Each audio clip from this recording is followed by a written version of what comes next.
Chapter 685. Madame Shui was a very cultured and courteous woman.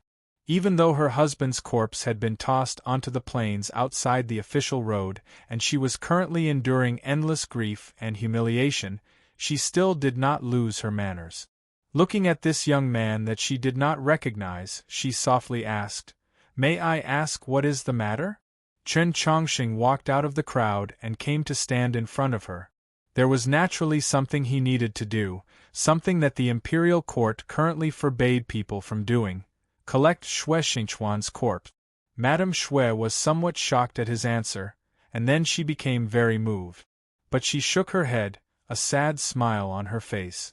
In the last few days, the capital had seemed absolutely silent, but in reality, there had still been voices crying out for injustice.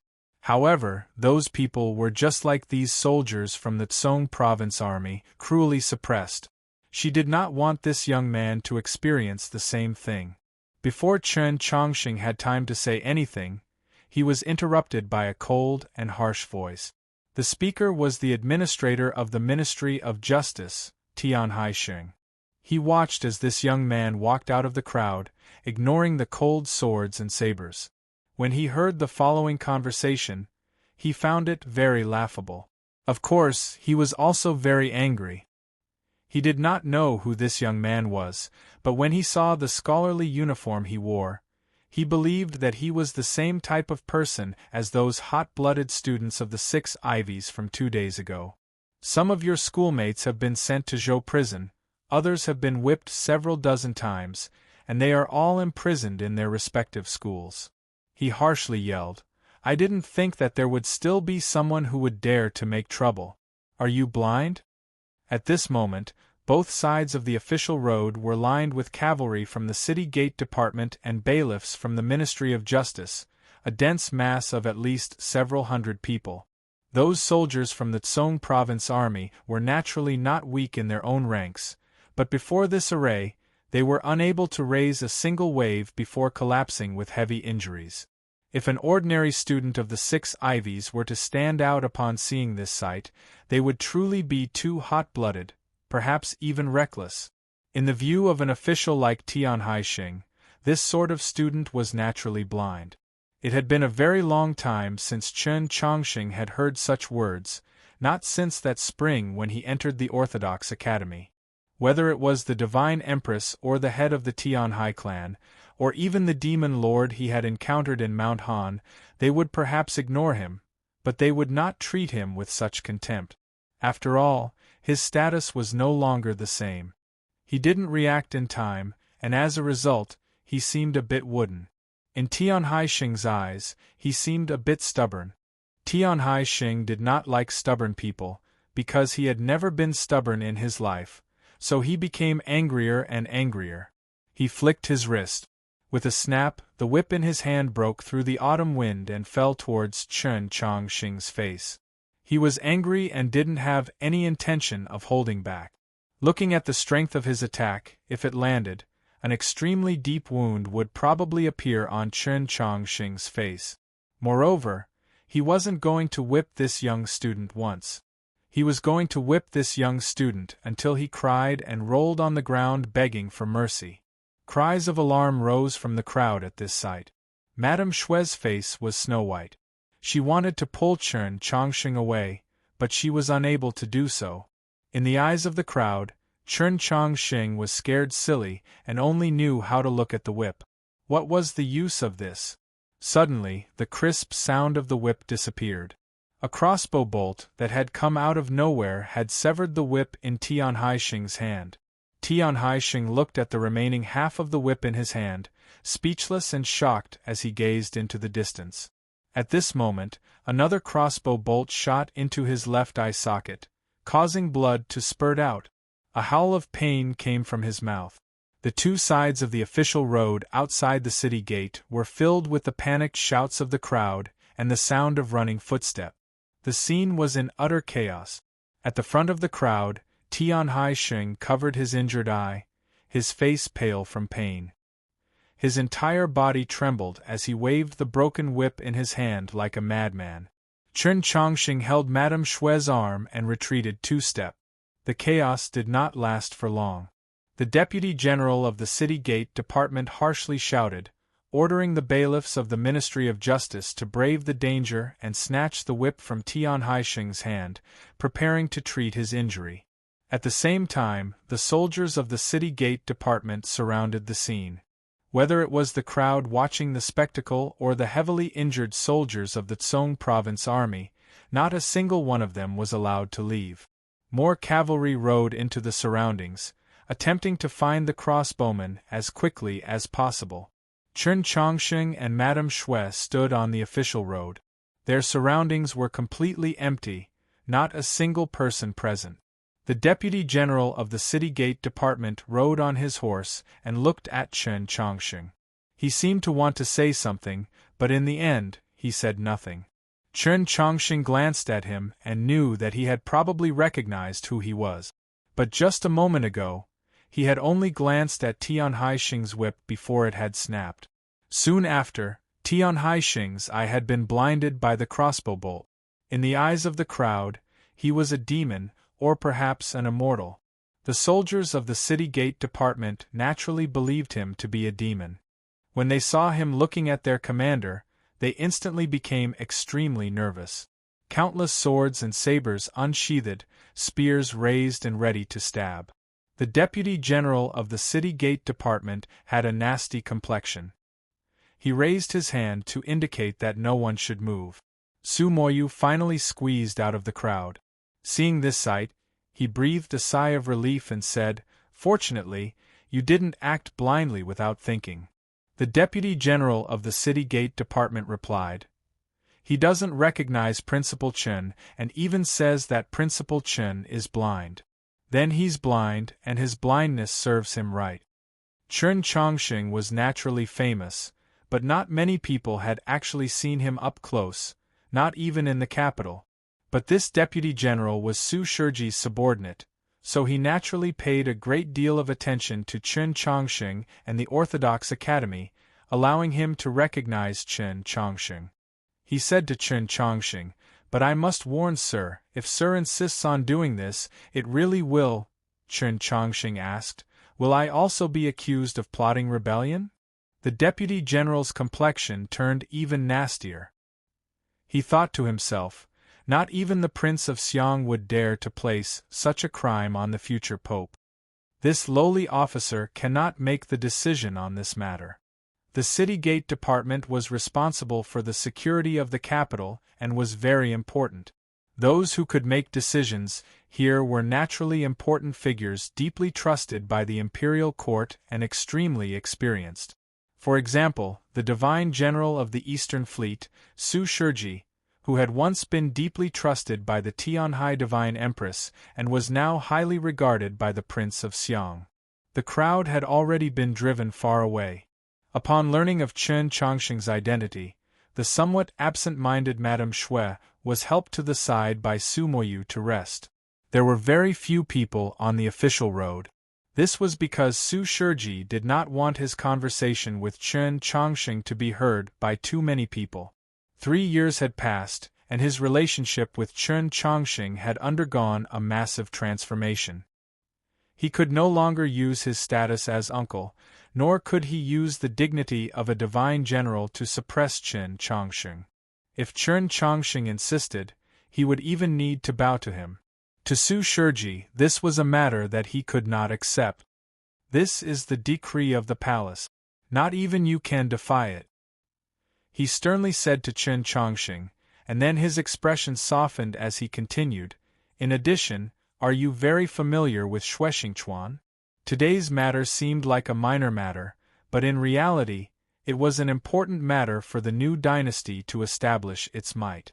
Su Shurji knew that he had encountered trouble, but he did not understand why Chen Chongqing would always come to make trouble for him. Could it be that Chen Chongqing still held a grudge for what happened back then and insisted on making him lose all face?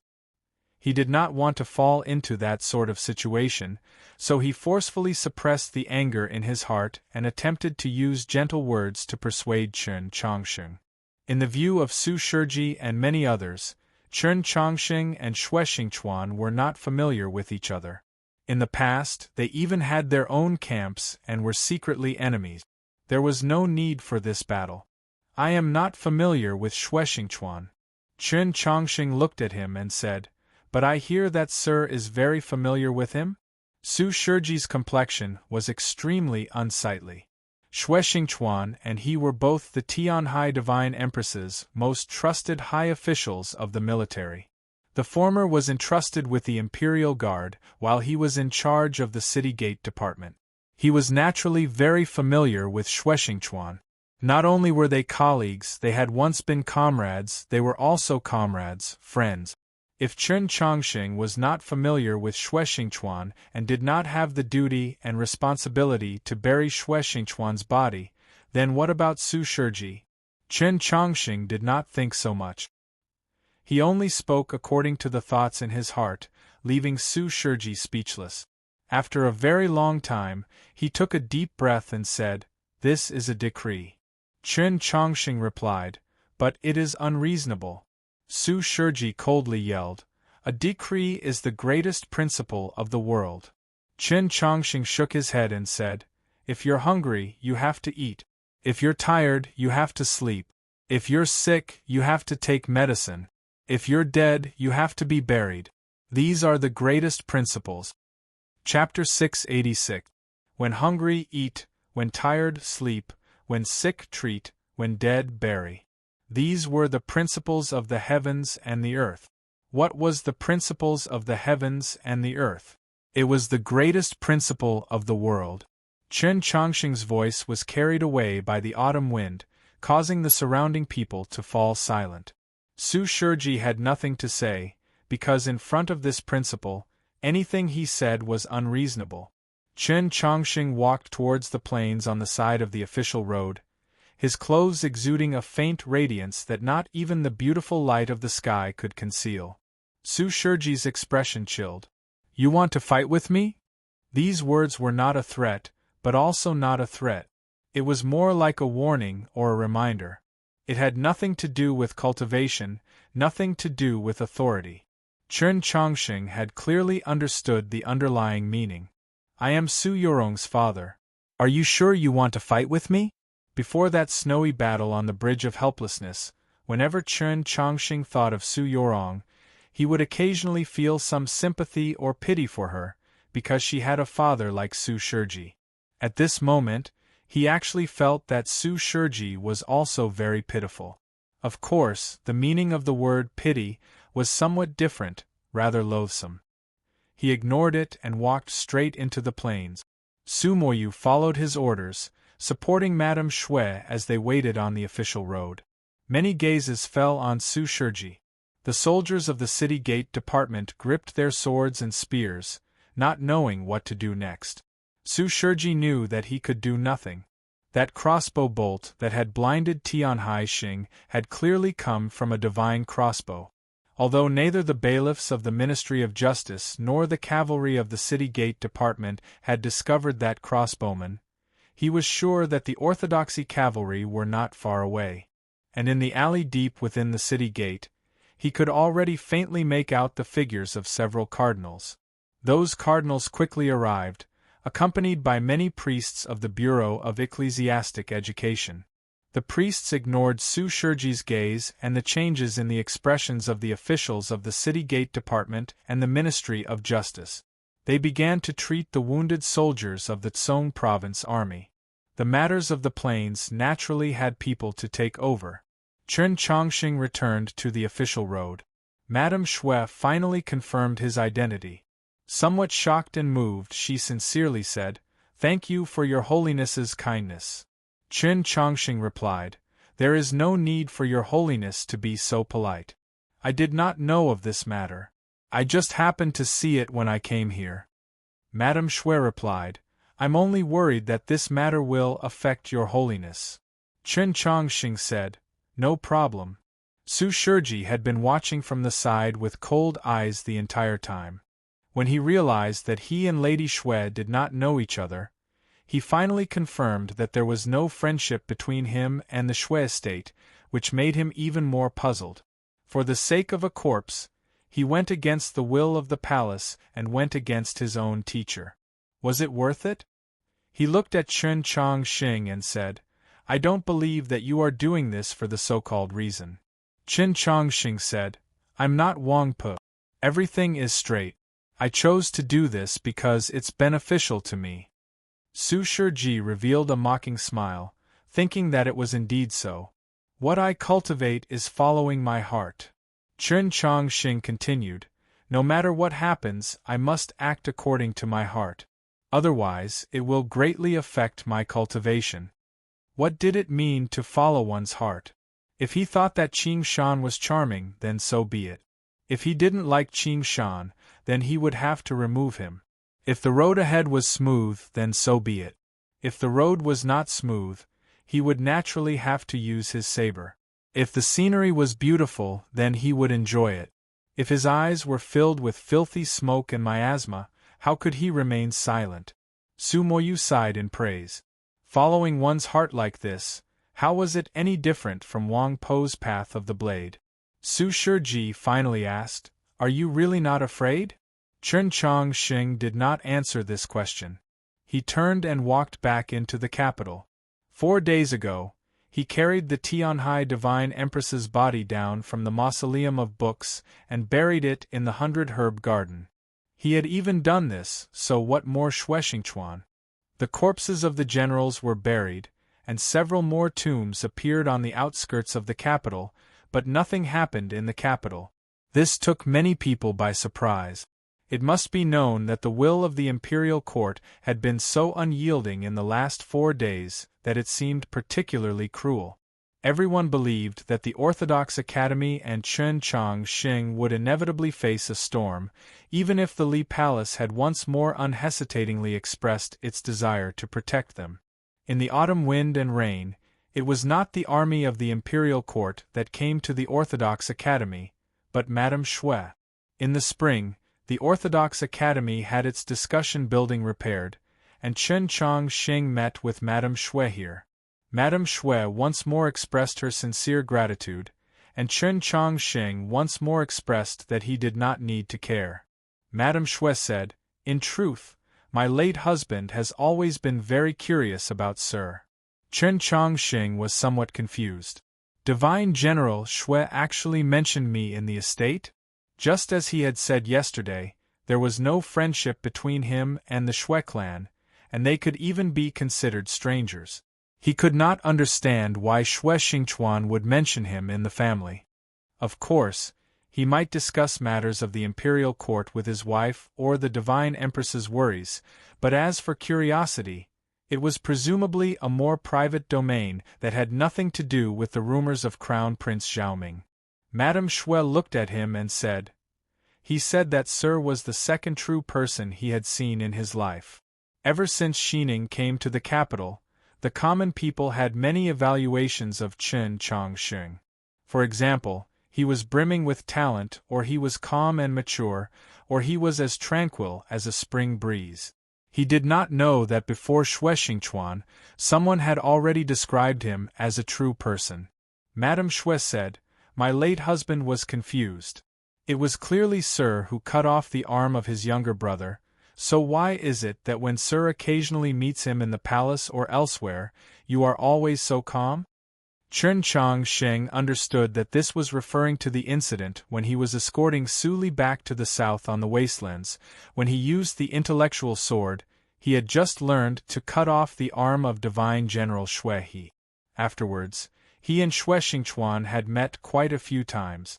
Logically speaking, perhaps out of guilt or vigilance, he should have revealed a few strange emotions, but he did not. He had not even discussed these matters with Shuexingchuan, treating them as if they had never happened. Xue He once said that if I did not kill him, he would remember my kindness.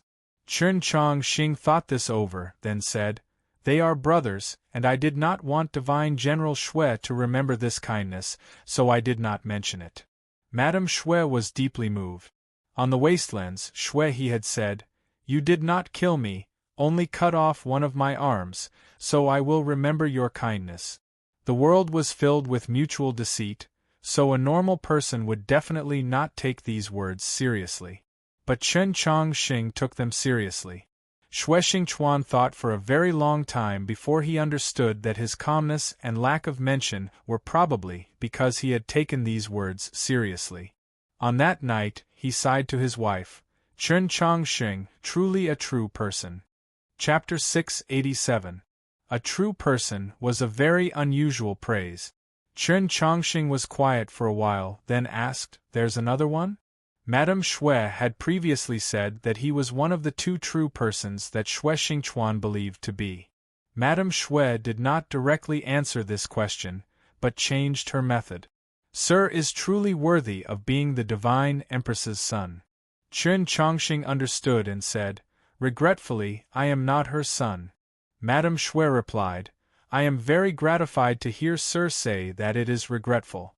Chen Chongqing replied, "Yes, I do not think that it is shameful to have this sort of mother. Although she was not a good person, she was an extraordinary person." Madame Xue sighed, "Yes, or else how could my late husband and the others have been willing to follow the Empress until death?" Chen Chongqing suddenly asked, "Do you hate?" In terms of hate, Madame Xue had far too many reasons to hate, and in terms of regret, she had reasons to regret. This hate and regret was not all for the new government.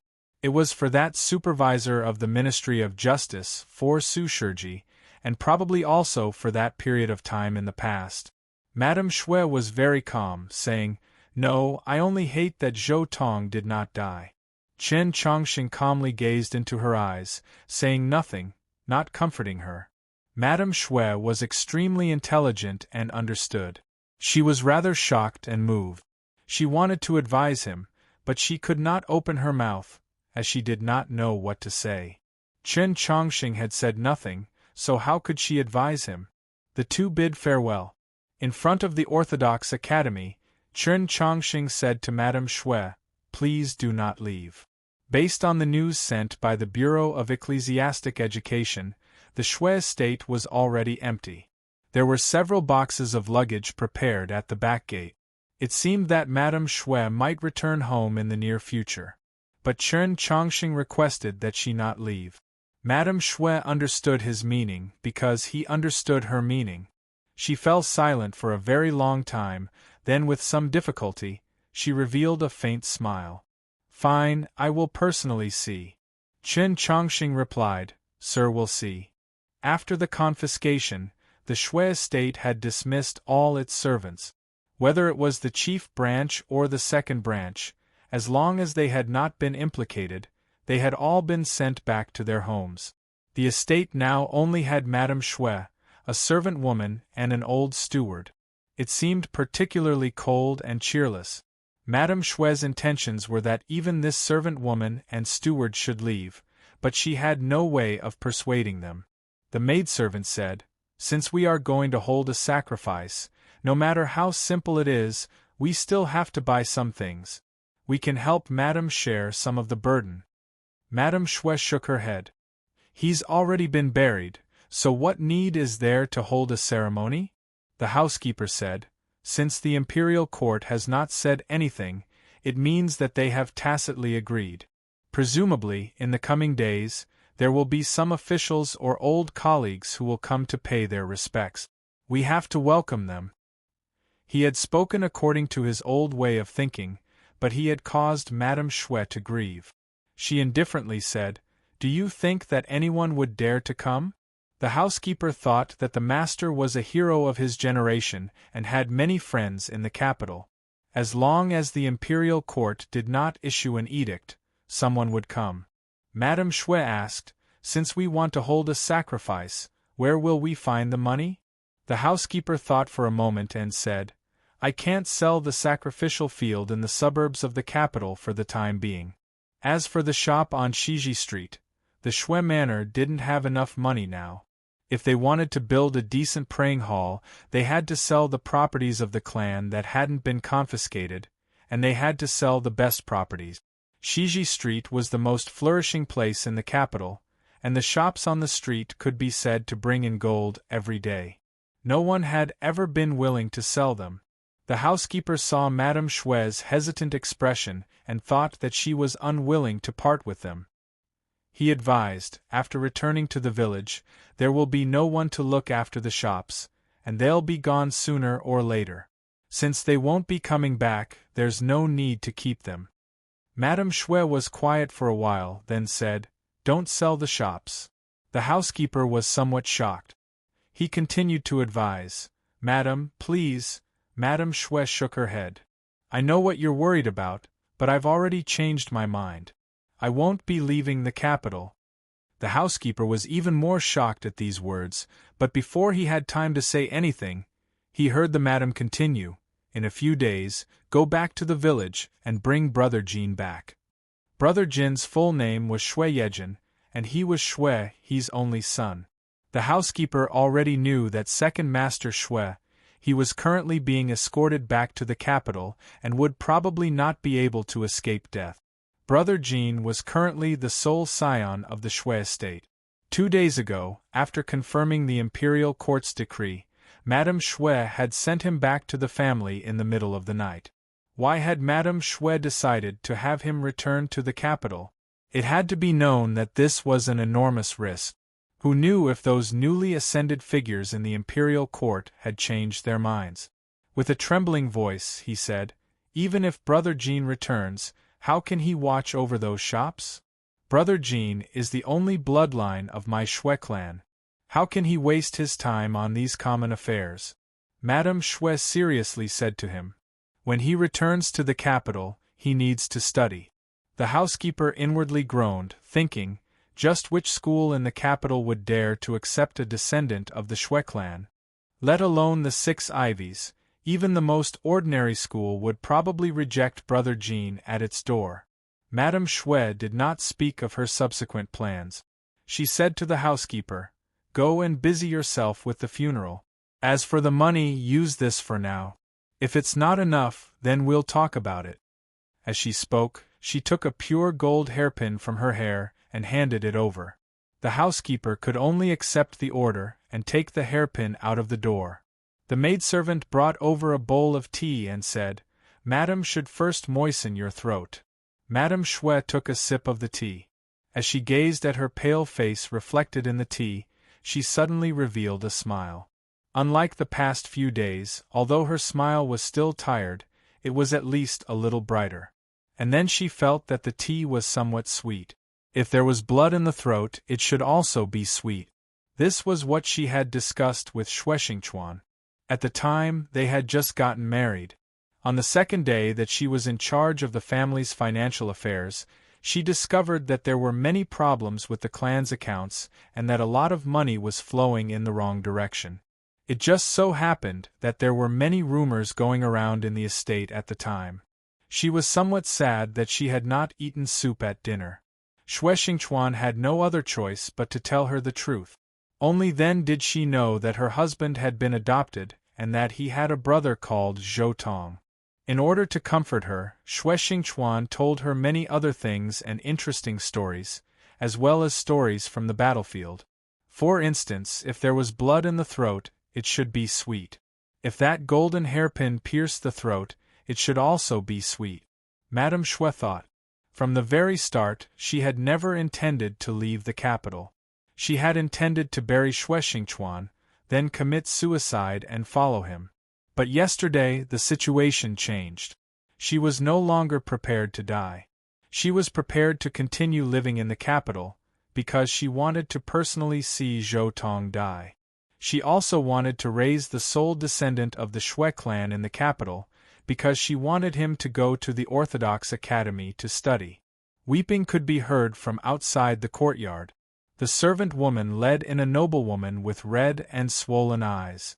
The noblewoman entered the room and threw herself into Madame Shue's embrace, crying, "Mother, how can we live like this?"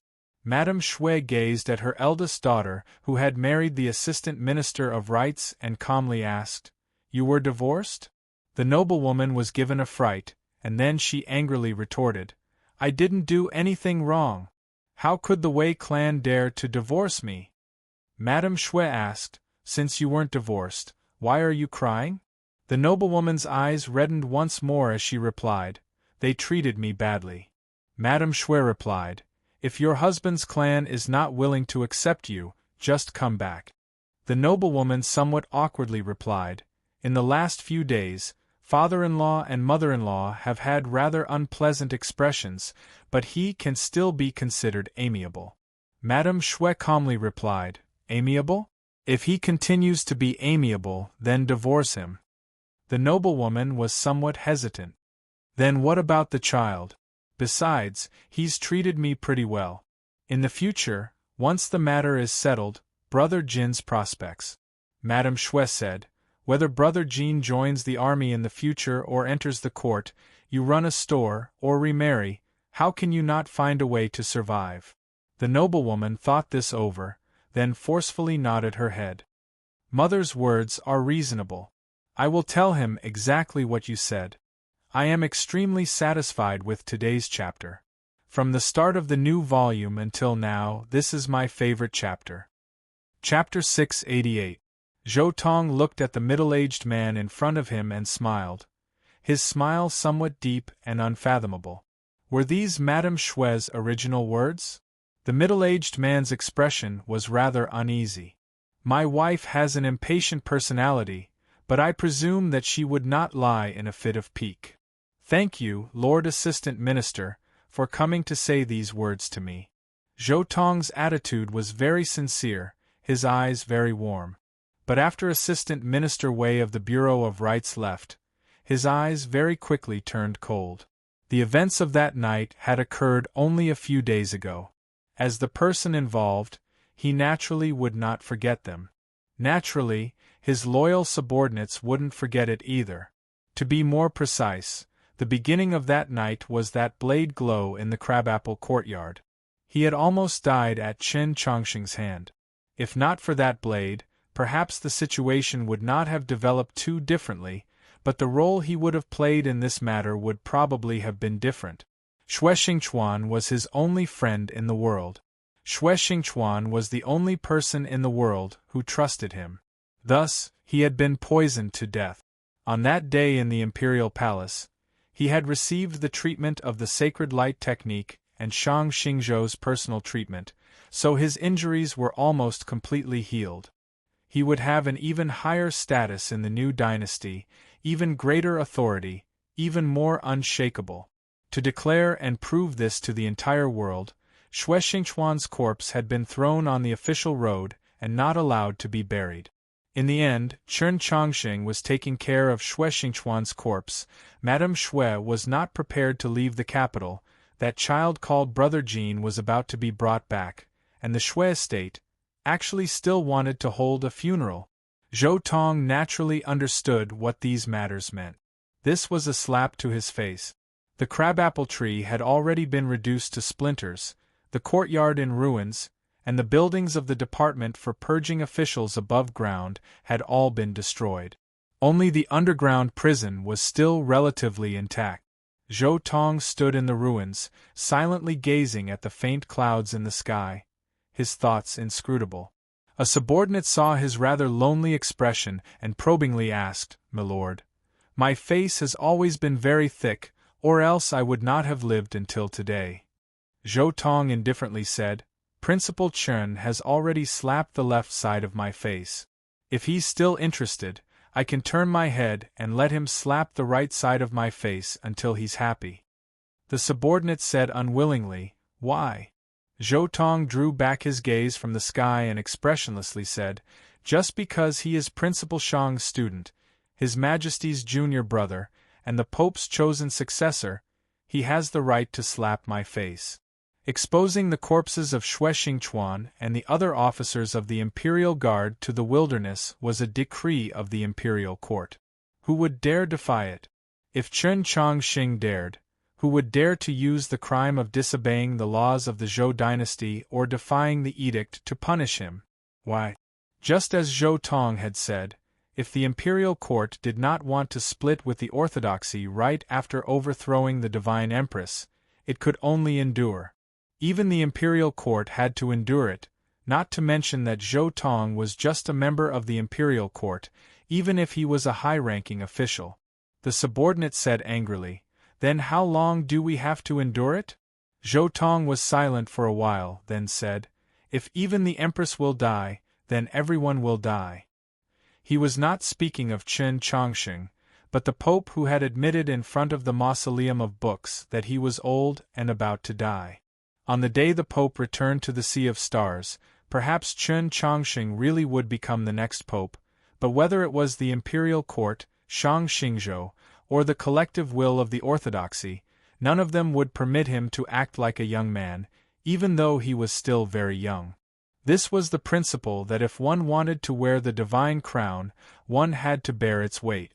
Zhou Tong only needed to endure this period of time. It's just slapping the face, not killing. There were many people in the world that wanted Zhou Tong dead. Currently, many ministers of the new court, including the Prince of Zhongshan and several other princes, wanted nothing more than to eat his flesh raw, yet they could do nothing. Chen Chongqing could use many methods to express his disdain for Zhou Tong, could use many different methods to slap his face, but he could not kill him. Just as he had said many times, he represented Shang Xingzhou's promise to the entire world. The subordinate was still somewhat uneasy, asking, "Then the Shui estate is holding a sacrifice?" Holding a sacrifice?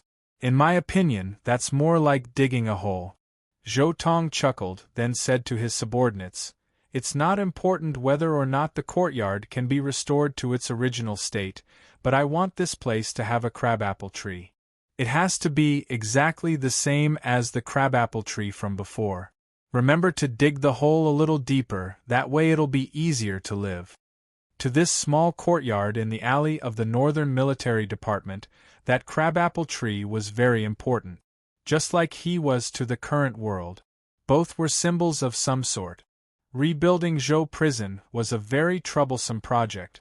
The Ministry of Works and the capital government had sent over many laborers and outstanding craftsmen. The project proceeded very smoothly. In just 2 days, it had already begun to take shape, but time was still very tight. Even after nightfall, the laborers were still hard at work. A hole had been dug under the courtyard wall. The hole was very deep, so any kind of crabapple tree could grow very well in it. At the deepest point of the night, the laborers and craftsmen finally went to rest. No one noticed a figure arrive at the wall and then jump into the hole. Swish, swish, swish. The tiny sound of a blade cutting into tofu rang out. Countless cold glints flashed from the figure's fingertips, but they were clearly not weapons. The earth on the wall of the hole rustled and fell off like real tofu. And then, the figure vanished. The Shui estate held a funeral. The mourning hall was within the estate.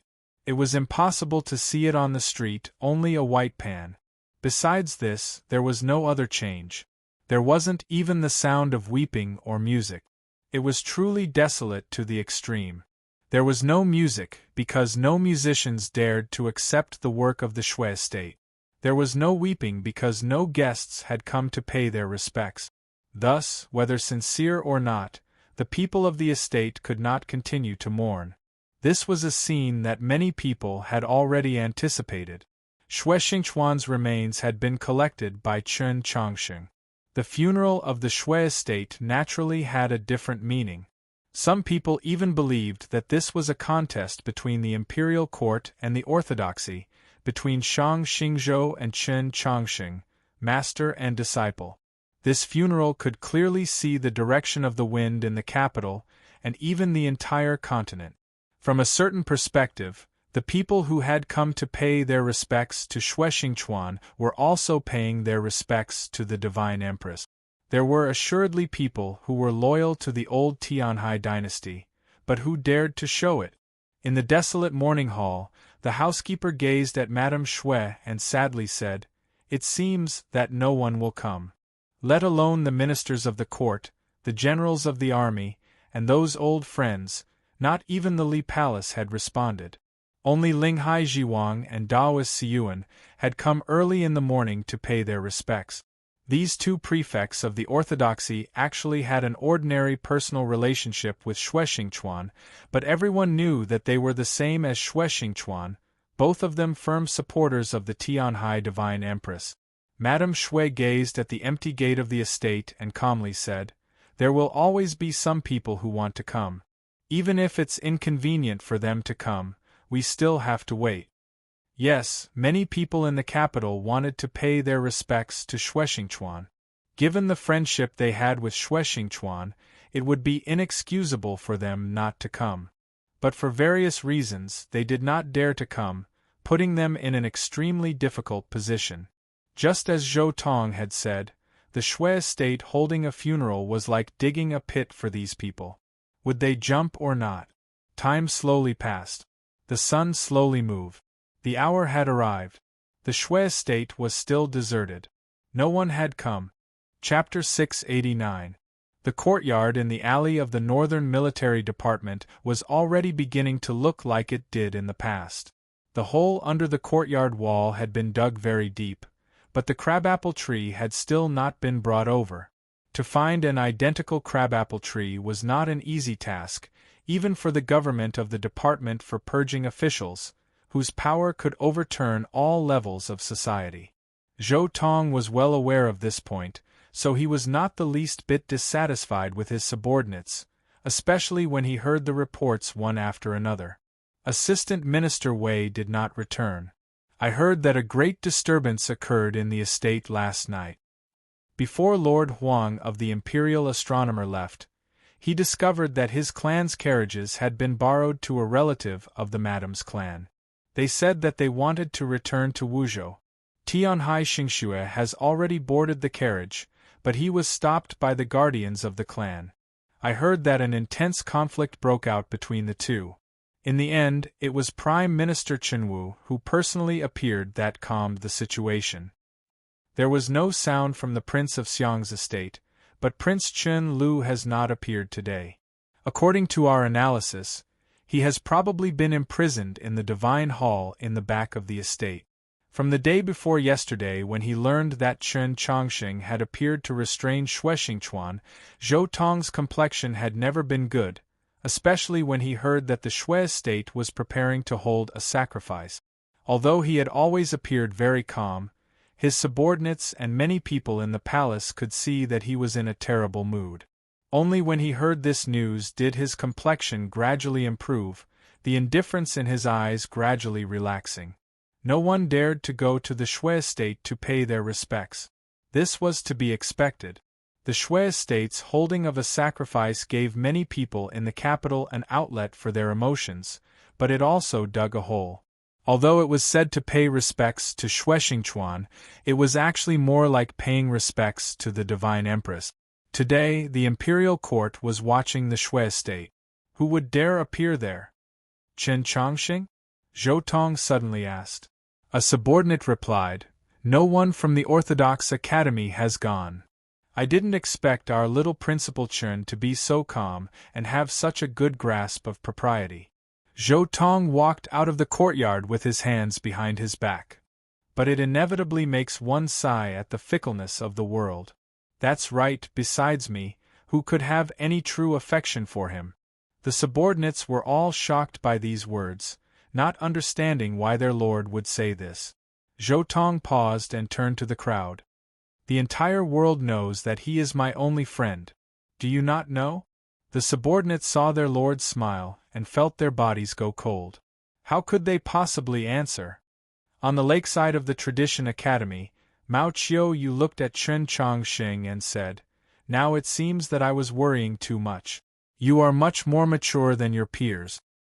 So you came here early in the morning and kept looking at me." Chen Chongqing looked at the surface of the lake and said, "But I don't really understand what you mean." Mao Qiu said, "What you did the day before yesterday was already enough. If you do it again, you might overdo it." Chen Chongqing thought for a while and said, "How can I control this? Who makes the rules?" He already knew that no other guests besides Daoist Xiyuan and Linghai Jiwang had come to the Xue estate's funeral today. Control and rules originate from a unique will.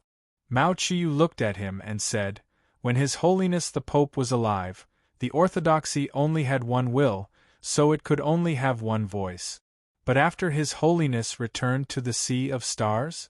When Your Holiness succeeded as Pope, Your Holiness was not even 20 years of age. It is very difficult for Your Holiness's will to surpass the orthodoxy. It can only be a coexisting relationship." These words sounded rather vague, but they were actually very clear. Whether the orthodoxy could smoothly pass on its legacy, besides the Pope's will, also depended on the successor's own abilities and methods. Maturity, steadiness, sense of propriety, patience, and sense of responsibility, these were all concrete manifestations of one's abilities and methods.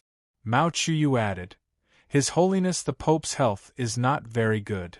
Chen Chongqing said, "In a few days, I will go to the Li Palace to see him." Mao Qiu added, "Presumably, His Holiness the Pope will be very gratified." Chen Chongqing fell quiet for a while, then said, "I'm not sure if Martial Uncle will be happy to see me." Mao Qiu said, "You are gradually learning the relationship between responsibility and silence. This in itself represents growth." Chen Chongqing shook his head. "In truth, Your Holiness is wrong. I did not go to the Shui estate today not because I chose to be silent because of maturity, not because I saw propriety in my sense of responsibility. It's just that I feel that the fickleness of the world is very common, and it doesn't have much to do with me. Just as you know, I truly am not familiar with Shuexingchuan." Yes, different from what Zhou Tong thought, different from Mao Qiu's gratification, Chen Chongqing's not going to the Shui estate had nothing to do with patience or propriety. He just felt that he was not familiar with Shuexingchuan, so there was no need for him to go. Moreover, he did not know what he should say when Madame Shui or those people were crying in grief. "I'm not good at comforting people," he said to Mao Qiu. At this moment, Suemo Yu suddenly walked over. Mao Qiu asked, "What happened?" Suemo Yu bowed, then said to Chen Chongqing, "Zhou Tong brought people to the Shui estate." Chen Chongqing glanced at the sky and asked, "What time did the Shui estate set for the soul relocation?" Mao Qiu's expression turned slightly solemn. "If you change your mind because of the actions of others, it is not compatible with your Tao." This was advice and also a warning. Chen Chongqing replied, "The mind will always change. Only by acknowledging these changes can one be truly obedient." Mao Qiu asked, "Because of what changes?" Chen Chongqing replied, "I am not familiar with Shuexingchuan, so I will not go to the Shui estate. But I am very familiar with Zhou Tong, so I should go now." The Shui estate was very deserted, causing the white banner to seem even more lonely and pitiful in the autumn wind. Deserted did not mean that there was not a single person. On the streets and at the ends of the alleys, there were many pairs of eyes gazing from afar at the gate of the Shui estate. Some of them were idlers of the capital who were not afraid of trouble, but even more of them were representatives of the various major powers of the capital. From early morning until now, not a single guest had appeared in front of the Shui estate, not even a few sparrows. The sound of hooves suddenly came from the street, as well as the sound of clothes fluttering in the wind. Several dozen officials and experts of the Department for Purging Officials, as well as an even greater number of redcoat cavalry, escorted Zhou Tong to the Shui estate. In a very short period of time, a dense mass of people had appeared in front of the Shui estate, but there was still no sound, only a deathly stillness. The street was too quiet. One could even faintly hear the crackling of paper threads burning behind the door. Zhou Tong took a white cloth from a subordinate and tied it around his waist, then began to walk into the Shui estate. The steward of the Shui estate, seeing this, wanted to stop him, but he lacked the courage. His legs had long since gone limp. A beautiful woman dressed in morning clothes stood in front of Zhou Tong and angrily yelled, "You actually have the face to come?" Zhou Tong looked at her and asked, "Madame Wei has returned?" He gazed into the cold and cheerless estate and shook his head, sighing, There's no need for this. I've come to light some incense for Brother Shui so that he won't be too lonely in the sea of stars." The woman's face paled as she yelled, "Father would never be willing to see an ungrateful scoundrel like you. The friendship between me and General Shui is not something you women can understand." After saying this, Zhou Tong calmly walked into the Shui estate like he was returning home. In this entire process, he did not even glance at Madame Wei. The officials of the Department for Purging Officials pushed Madame Wei to the side, not letting her come over. Seeing her enemy barge into her estate and thinking that her father's spirit in heaven would assuredly be unable to rest in peace, Madame Wei was filled with grief and indignation, but she was powerless to stop him, so she began to loudly curse. Zhou Tong slightly creased his brow at the incessant stream of curses, somewhat displeased. "Your father was a hero of his generation, so how did he raise a shrew like you?" A subordinate took out a ball of cloth and stuffed it into Madame Wei's mouth. Chapter 690. Upon arriving at the Shui estate, Zhou Tong's tone of voice was especially like that of a senior, especially when he was lecturing Madame Wei. Standing in the Shui estate, his expression was relaxed, as if he was particularly familiar with this place. This was because he truly had come here many times, like a senior who had just returned from a business trip for many years. In short, it was easy to feel that this was Zhou Tong's home. This made people furious, because everyone knew that the master of the Shui estate had been ruthlessly and shamelessly poisoned to death by him. The housekeeper of the Shui estate angrily took a broom and walked forward, wanting to snatch the young lady from the hands of those officials, but he was ruthlessly kicked to the ground. The servant woman screamed in panic and ran into the estate. The people of the Shui estate rushed over. Seeing the scene, they asked in a trembling voice, "Zhou Tong, just what do you want to do?" Zhou Tong quietly stood in the courtyard, gazing at the green plants in the courtyard. Many memories gradually flashed through his mind, giving rise to many emotions. In truth, he also did not know why he had come here or what he wanted to do. Only when he truly came here did he understand that he truly just wanted to see that person one last time. He turned to Madame Shui and slowly said, "I will burn some incense and then leave." Madame Shui's voice was somewhat trembling, but her expression was exceptionally firm. "You know that this is impossible," Zhou Tong indifferently replied. "This is not something you can decide. The plot from several days ago, the poison in the medicine bowl, the exposed corpse on the official road, all of these matters were related to the Shui estate, and also had nothing to do with it. The people of the Shui estate could not decide their own life or death, their own honor or disgrace. They could only hopelessly accept or wait to be saved. Today, the Shui estate was holding a funeral, but no one dared to come. So who would come to save the helplessness and despair here? "Excuse me." A voice came from outside the door. Zhou Tong's body slightly froze. The officials of the Department for Purging Officials all turned their heads to look behind them, thinking, "Someone's actually coming? What's the matter with you people? What are you doing blocking someone else's door?" A young girl's voice immediately followed. Zhou Tong slowly turned around and narrowed his eyes. He wanted to conceal the true emotions in his heart, and it was also because the scene outside the door was rather dazzling to his eyes. Many young people had come to the street. There were both men and women. Some had intelligent eyes, some were simple and honest, some were proud, some had nervous expressions, but they all shared a common trait. They were all very young, their faces brimming with vitality. Even if he had a myriad of emotions and 100 different temperaments, he still couldn't hide his vitality. This vitality made him feel a little dazzled, and he even felt a faint pain. Perhaps it was because he was already old. In the capital, the 6 Ivies were the places with the most youths and vigor. Recently, the situation had been tense. The 6 Ivies had closed their gates, with only one exception, the Orthodox Academy. Those youths were students of the Orthodox Academy. Chen Changxing and Su Mo Yu stood at the very front of the crowd.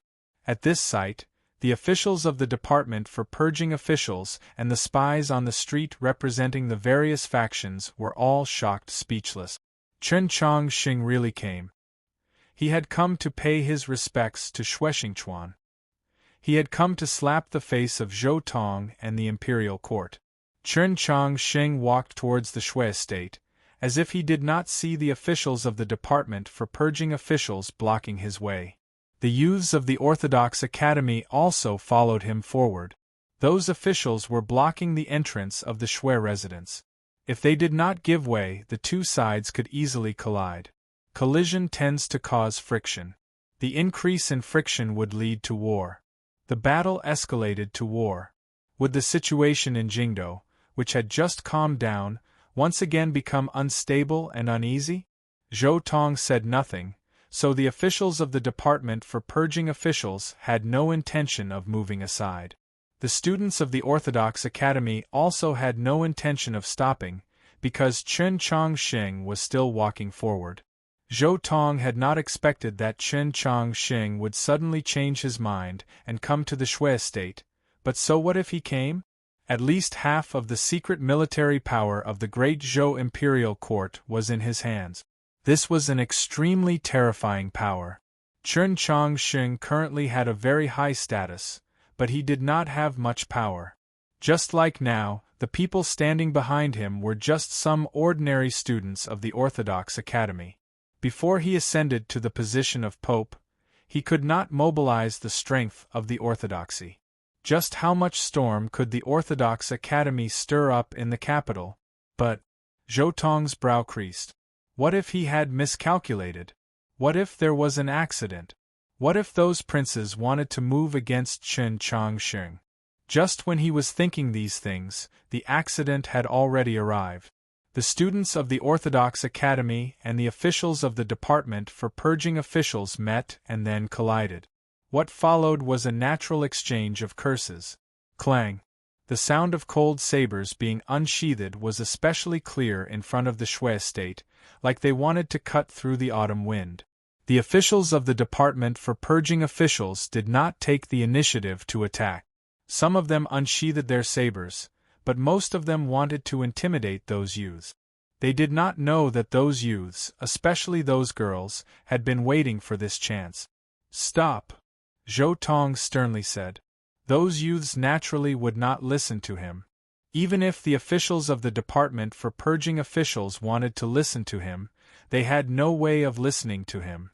Tensome clear cries resounded through the long street. Countless clear lights crisscrossed in the autumn air, poignant and moving. This was an incomparably pure sword intent and an exquisite combination. The clear and cold sword intent formed an invisible net that scattered towards the officials in front of the Shui estate's gate.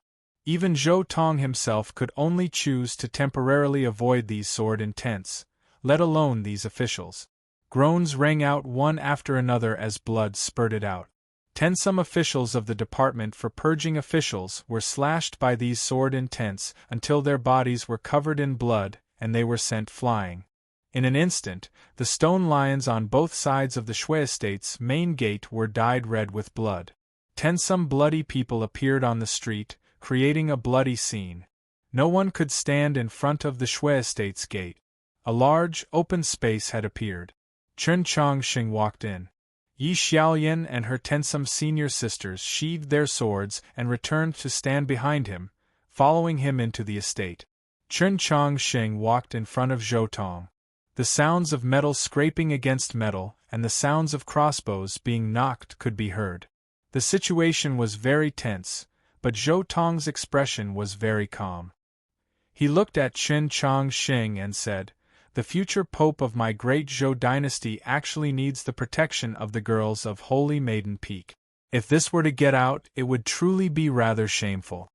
To be able to heavily injure tensome experts of the Department for Purging Officials in such a short amount of time was naturally not the strength of the Orthodox Academy's students, but the world-renowned sword array of South Stream Temple. Chen Chongqing said nothing. The one who spoke was Yi Xiaoyan. "If you officials of the imperial court can't even beat us girls, then that would truly be shameful." Zhou Tong did not care. Even if Chen Chongqing personally spoke, no matter how humiliating it was, he could endure it. This was because he felt that he was very mature, so mature that he was rotten. The bottom of his blood-colored official's robe was covered in rotting flesh, and he was never afraid of being defiled. Until the Pope returned to the Sea of Stars, he would not give Chen Chongqing a single chance or excuse to make trouble. Although he was not afraid of Chen Chongqing, just like how he found that youthful energy rather dazzling, he was also unwilling to engage in a battle of courage with these youths for the same reason. It was still those words. He was a very mature and powerful minister, and also a very successful and treacherous minister. Yet Chen Chongqing's next two words made it impossible for him to maintain his silence and the peace in his heart. Chen Chongqing was not deliberately trying to humiliate him, but he truly did want to know the answer. This sort of calmness and seriousness made Zhou Tong feel like his soul could no longer remain unseen. Because he could not answer Chen Chongqing's question. Chen Chongqing said, "After I came to the capital, I often heard people say that if you die, only Xue Xingchuan will collect your corpse." This was a very widespread saying on the continent, and Zhou Tong had heard it more than once. His eyes narrowed into cold slits. Chen Chongqing looked at him and asked seriously, "Now that he has been killed by you, who will collect your corpse after you die?" This was a very simple question. A simple deduction was enough to reach a conclusion. But Zhou Tong could not answer. Because he did not want that sort of ending. No one wanted to have that sort of ending. Dying without a burial ground. First of all, thank you everyone. Secondly, just as I said before, in this period of time, a rather long period of time, I will definitely write very slowly, and it will be common for me to break chapters. Then, on Weibo and WeChat, I will leave a link to vote on the style of the cover of the second simplified Chinese episode of Story of Choosing Heaven. Everyone knows that the cover of the first episode was rather mediocre, but as the saying goes, work hard and rainbows. If everyone works hard, it will definitely get better and better. Finally, I want to remind everyone that I will definitely not borrow money from my readers or anything. Please do not be deceived. I am rather rich, and this is all thanks to everyone. At the very least, maintaining a decent living is not a problem. I also do not know how to do business. Because other authors have encountered similar situations, I am just telling everyone. Chapter 691. As the most famous treacherous minister, sycophant, ruthless official, and thug in history, Zhou Tong had no friends. Su Li had also often said that he had no friends, but these were two different matters. Whether they were his schoolmates, colleagues, or even fellow Taoists, they all wanted nothing more than for Zhou Tong to quickly die, such as those princes currently in power in the court. If Zhou Tong really did die, there would naturally be no one to collect his corpse. In truth, he had once had a friend who was willing to collect his corpse. Alas, that friend had been personally killed by him, and had almost died without a burial. So in this autumn, one could already see the distant future. Zhou Tong would assuredly die without a burial.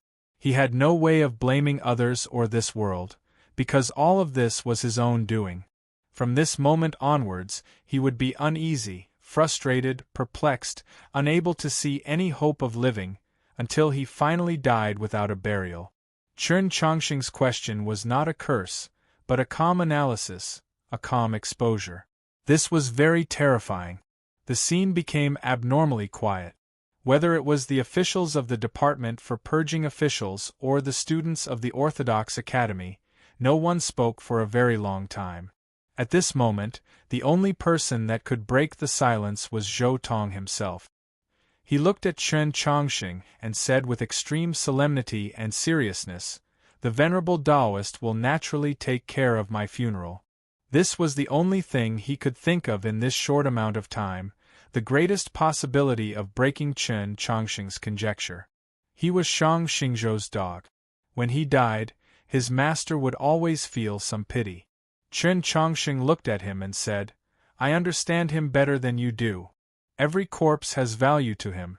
When a dog he raises dies, he will either eat the meat to nourish himself, or he will share the meat with the people of the town to gain a good reputation. If that dog has ever bitten someone, he will also not mind grinding its bones to ashes so that the people still alive can vent their anger. Zhou Tong felt a little cold and then a little hot. Sweat began to appear on his blood-red official's robe. "Everyone will die," he said to Chen Chongqing. Chen Chongqing knew that he was speaking of the Pope. Zhou Tong continued, "Then have you ever thought, when the time comes, who will collect your corpse for you?" Without waiting for Chen Chongqing to speak, he stared into Chen Chongqing's eyes and continued, "Don't forget, you are only a plaything for the important figures. You are only a substitute." From the very beginning when he said, "The Taoist master will arrange for my funeral," to these 3 consecutive sentences, there was only one problem. Chen Chongqing's question had touched upon Zhou Tong's weakest spot. He began to feel uneasy, even faintly fearful. Chen Chongqing said, "I don't know who will collect my corpse. I only know that before I die, I will definitely kill you first." There was only the gentle whistling of the autumn wind both inside and outside the Shui residence. Similarly, this was not a threat, because when he said this, his expression was very calm. Of course, this was not a joke, because there was no smile on his calm face. He was very serious. It was a declaration. Chen Chongqing declared to the entire world, no matter what, Zhou Tong would definitely die before him. Zhou Tong would die a violent death. There was also the previous question. That was, he would definitely make Zhou Tong die a tragic death. The Shui residence was deathly silent. The officials of the department for purging officials all had abnormally nasty expressions, and the students of the Orthodox Academy were also rather nervous. No matter what, Zhou Tong was still a minister of the court. Not even the Pope or the Emperor would make this sort of declaration. Chen Chongqing's declaration might have been very satisfying, but what sort of turmoil would it cause? To him, this was not a problem. He was not using this to vent his emotions. He was very calmly expressing his thoughts. As for what others thought, he did not care. After saying these words, he walked over to Madame Shui. As for the young lady and steward of the Shui estate who had been restrained by those officials, they had naturally been rescued. Zhou Tong gazed at his back and expressionlessly asked, "Can you kill me?" Chen Chongqing did not stop, did not turn around. "That night I already killed you once. Do you think that you're so righteous that you're saying all this nonsense with power and conviction? Following one's heart. Just how many times are you prepared to repeat those clichés?" Zhou Tong finally said, "No one has the same thoughts as you, just like no one has come here." Reality proved that Zhou Tong was wrong. Not long after Chen Chongqing's arrival, the Shui estate welcomed another guest. This guest had a very special status. Not even Zhou Tong could do anything to him. At the same time, it also exceeded everyone's expectations. The important personage who had come to pay respects to Shui Xingchuan was the Prince of Zhongshan, Chen Xishuan. This prince who had suffered countless humiliations in the Tianhai government naturally did not have a good expression towards Chen Chongqing, and it was even more so towards Zhou Tong. He lit an incense stick for Shui Xingchuan, glanced at Chen Chongqing, and then spat on Zhou Tong's face. Soon after, the Minister of Rites came, as did a few important figures of the orthodoxy. Tianhai Xingxue finally came as well. Many people noticed that Tianhai Xingxue had a faint wound on his face, probably caused by the conflict that had occurred when he had been preparing to leave the estate. The appearance of such an important personage in the Shui estate was tantamount to slapping Zhou Tong in the face.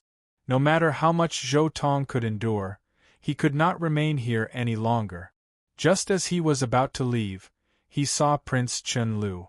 "If I were you, I would definitely silently pray that Chen Chongqing can smoothly succeed the position of Pope." Prince Chen Lu looked at him and seriously said, "Otherwise, he will definitely fulfill those words." Back then, on the divine avenue of the Li Palace, Archbishop Mei Lisha had declared to the entire world that Chen Chongqing would obtain first rank of the first banner in the grand examination. In the end, Chen Chongqing had truly succeeded. Today, in front of the Shui Estate's morning hall, Chen Chongqing had declared to the entire world that he would definitely have Zhou Tong die a tragic death.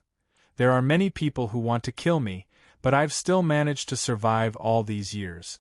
Why? Zhou Tong smiled, his smile somewhat savage. Because I've never considered myself a person. I'm keenly aware that I'm just a dog. Dogs all had masters. When beating a dog, one had to look at its master's face. And this dog of his would always find the most powerful master. Those crazy, hot-blooded youths who have had their reason washed away by youth have always wanted to kill me, but can they kill me? As for those people who have the ability to kill me, are they so blind that they can't see who my master is? No matter how much Chen Chongqing says, he still won't dare to move against me, right? Zhou Tong smiled, the savagery in his smile gradually transforming into ridicule and exhaustion toward this world and himself. This was true, because he had always been an upper-level star condensation cultivator with countless assassins and experts under his command. Those who had the ability to kill him had to be the true experts of the continent. And true experts had never been isolated. They had their own sects, their own descendants, and many people that they needed to take care of, like Zhu Luo of the past. As an expert of the divine domain, if he wanted to kill Zhou Tong, it would not be too difficult, but in the past few years, he had never attempted this. The young and courageous person who had come to kill Zhou Tong did not have the ability to kill him. The person who could kill him assuredly had experienced the vicissitudes of life, was mature and steady, and understood the principle of considering the overall situation. There were very few people like Chen Chongqing. Even if it was him, if he wanted to inherit the position of Pope, he could not touch Zhou Tong. In Zhou Tong's view, that declaration was just the vicious words of a young person. Besides Chen Chongqing, who else could it be? The person who had the ability to kill him would assuredly not be so naive and childish. Thus he had always been safe. At this moment, a large carriage carrying a crabapple tree drove into the capital. The roots of the crabapple tree were well preserved, wrapped in fresh earth. The accompanying red cavalry waved their horsewhips, driving away the pedestrians and cursing the time. On the side of the official road, a man quietly watched these sights, not saying a word. His blue clothes had been washed to the point of somewhat whitening, starched to a very straight line. His 2 eyebrows drooped down, making him seem rather wretched. He was like an accountant who was owed a lot of money. He was also like a broken blade wrapped in coarse cloth. Chapter 692. The once deserted Shui estate was still not very lively, but at the very least, some people had come, and all of them important figures. In front of the memorial tablet, the Prince of Zhongshan very casually nodded his head, then turned and left. The Minister of Rites very earnestly lit an incense stick and then whispered something. No one knew what he was saying. A quiet room had been set up in the eastern courtyard. Chen Chongqing, Su Moyu, Prince Chen Lu, and Tianhai Xingxue sat on chairs. The 4 of them were all very young. The oldest, Tianhai Xingxue, was only 30-some years old. Chen Chongqing looked at the wound on Tianhai Xingxue's face and wanted to say something. Tianhai Xingxue was the first to speak. After the grand examination, the grudges between the Orthodox Academy and Tianhai Xingxue had been resolved, and there was even a private tacit understanding between them. That tacit understanding and the promise they had made seemed so fragile in the coup of the Mausoleum of Books, unable to withstand a single blow, but the 2 sides still had a tacit understanding. And just as was said before, they were all still young. When young people spoke, they were much less stale and more direct. You should be well aware that the important figures that have come to the Shui estate today all want to borrow your power to probe or confirm the current situation in the court. Tianhai Xingxue continued, the venerable Taoist supreme authority in the imperial court requires Zhou Tong to be alive to prove it. At least up until now, no one has dared to challenge this point, but I believe that as time passes, our father will no longer be willing to remain a junior. His father was Tianhai Chenwu, and Prince Chen Lu's father was the Prince of Xiang. They were both truly important figures of the great Zhou dynasty. Chen Chongqing understood his meaning. After a moment of silence he said, "No one knows how long that will take. You cannot casually step forward because you are uncertain about the path ahead, because that is very easy to walk into a wrong path." Prince Chen Lu looked at his expression and earnestly advised, "In any matter, the greater picture is the most important. You succeeding as Pope is the greater picture that is more important than anything else. It is worth enduring and waiting for." Chen Chongqing said nothing. He had a different view of this matter. He understood his teacher better than anyone else, including the Pope. In the 14 years he had lived in Xining village's old temple, that middle-aged Taoist had been both a teacher and a father to him. But now that he carefully thought about it, neither he nor Yuan had ever seen the true face of that middle-aged Taoist. All they had seen was a corner of a mountain shrouded in thick fog, a line in the blue sky on a cloudy day, a flower by the stream. Now that so many things had happened, many scenes and fragments of memories were gradually condensing and taking shape. Whether it was the flowers by the stream, the mountain in the fog, the blue sky behind the clouds, or the Taoist scriptures in the temple, these seemingly aimless details actually hid infinite wisdom and wisdom. They formed the real picture, which was his teacher, Shang Xingzhou. The Pope wanted to pass the orthodoxy into Chen Chongqing's hands. He believed that by relying on the strength of the Li Palace and his own prestige, it would be enough to guarantee that after he returned to the Sea of Stars, at least no one within the orthodoxy would dare oppose this matter. Then, as long as the orthodoxy was stable and unified, the imperial court would have no means of interfering in this matter. But Chen Chongqing knew that this matter would definitely not develop like this. He was very sure that the day his martial uncle, the Pope, returned to the Sea of Stars would be the day his teacher moved against him. He would either be killed, or like the little black dragon, forever imprisoned in some abyss that would never see the light of day. Regardless of which result it was not the result he wanted. Tianhai Xingxue sensed something and said, "If you really think that something major is going to happen, you should make preparations now." Chen Chongqing shook his head. "Any kind of preparation is too meaningless." Just like that night, when the imperial design lost its effectiveness, the entire situation in the capital rested on the battle in the Mausoleum of Books. The history of the continent had always been decided by the experts of the divine domain. There was an insurmountable chasm between the divine and the secular. No matter how talented Chen Chongqing was in cultivation, it was impossible for him to cross this chasm in a few short weeks. "You should leave." Prince Chen Lu had a different view from Tianhai Xingxue. "Take advantage of the fact that the Pope can still force your teacher to not move. This is the best and final opportunity." Su Moyu glanced at Chen Chongqing.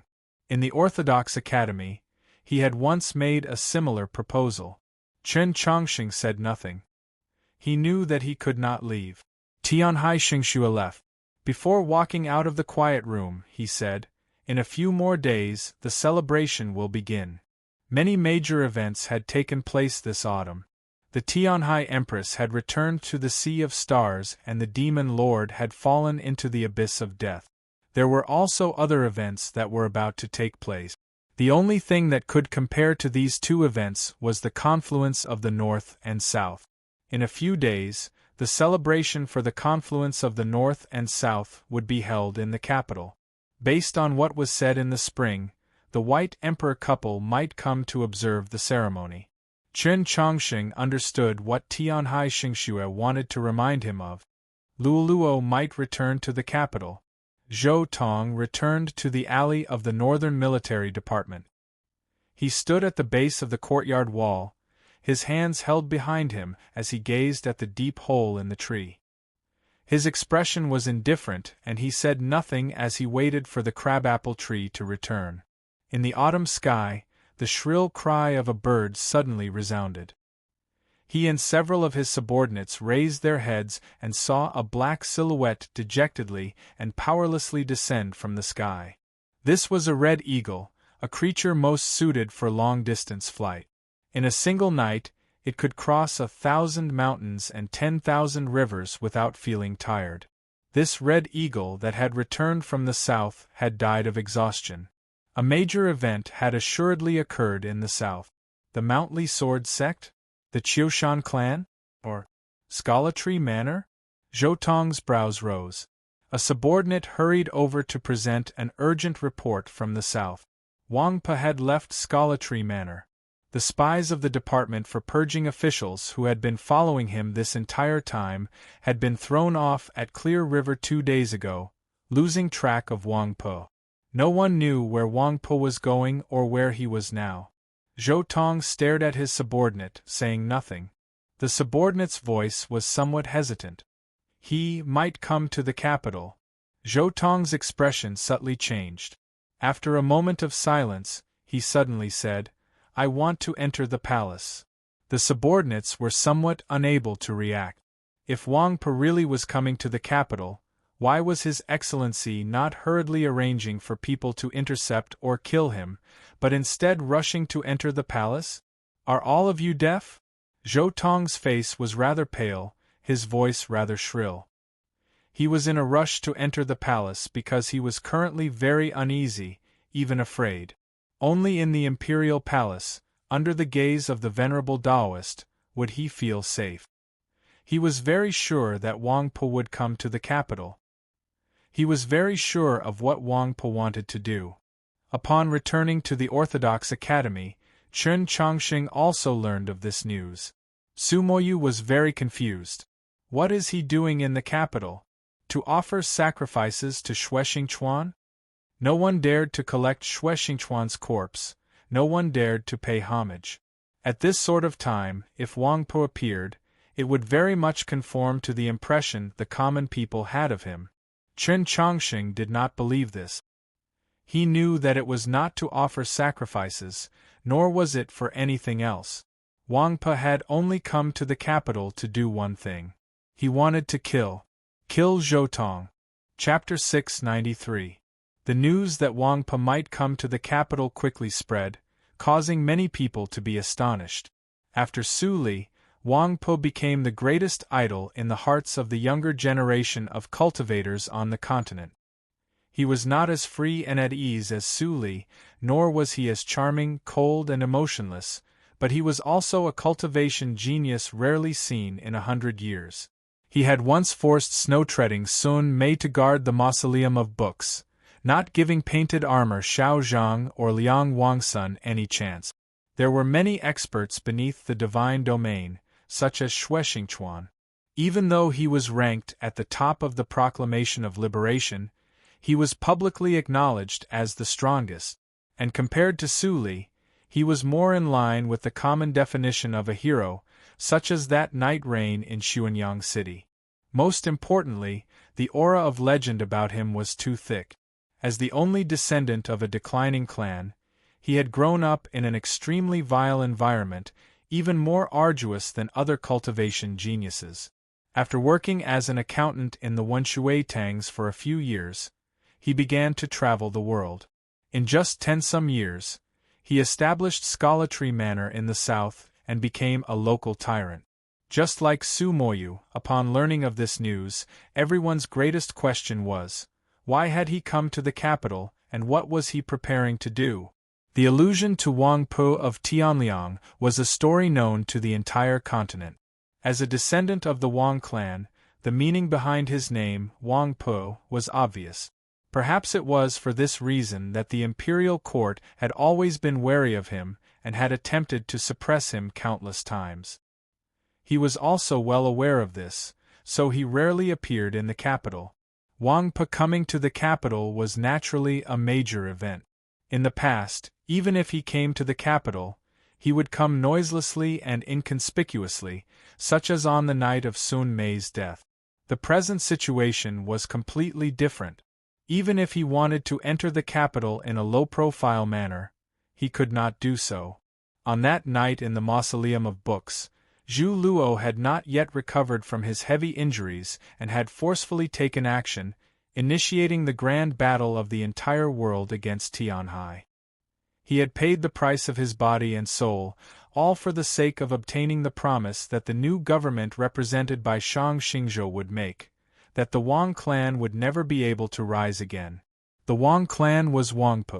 If Wangpe had remained in the south and quietly guarded Scholatry Manor, with the Mountly Sword sect and the other sects watching out for him, the imperial court would not have been able to move against him, as the confluence of the north and south required a superficial peace. But if he left Scholatry Manor and entered the capital alone, the imperial court would never let go of this chance. No matter how strong he was no match for the great Zhou imperial court. If he appeared in the capital, the court had countless methods to kill him. Therefore, no one understood why he had come. Chen Chongqing understood, because he and Wang Pe had gone through thick and thin together in Xuanyang City. He admired this powerful warrior very much. In the past 2 years, he had been trying to learn from him. This was also what Tang 36 was worried about. Besides Chen Chongqing, there was another person who clearly understood Wang Pe's intentions. That was Zhou Tong himself. Therefore, when he heard the news, he immediately went to the palace and asked to see Shang Xingzhou.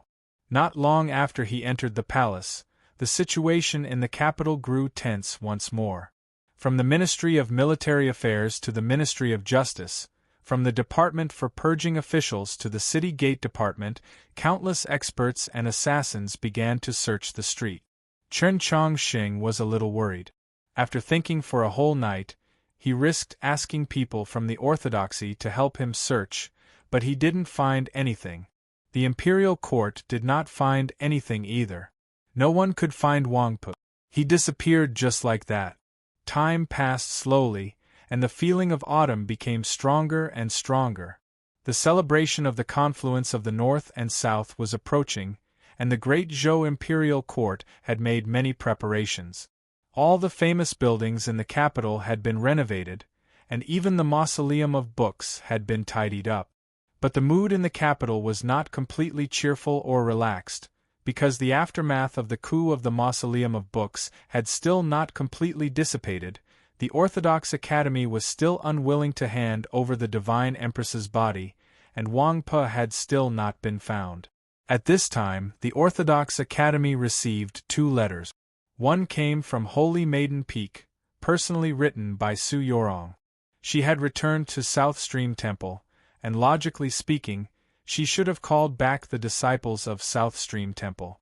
This was also mentioned in the letter, but she still left behind 18 girls for Chen Chongqing. Chen Chongqing was well aware that these female disciples controlled the spirit of the South Stream Temple sword array. If they used their full strength, as long as they were not attacked by an expert of the divine domain or an army, he would be safe. The other letter came from Wen Shui, personally written by Tang 36. Besides Chen Chongqing, no one knew the contents of this letter, not even Su Moyu.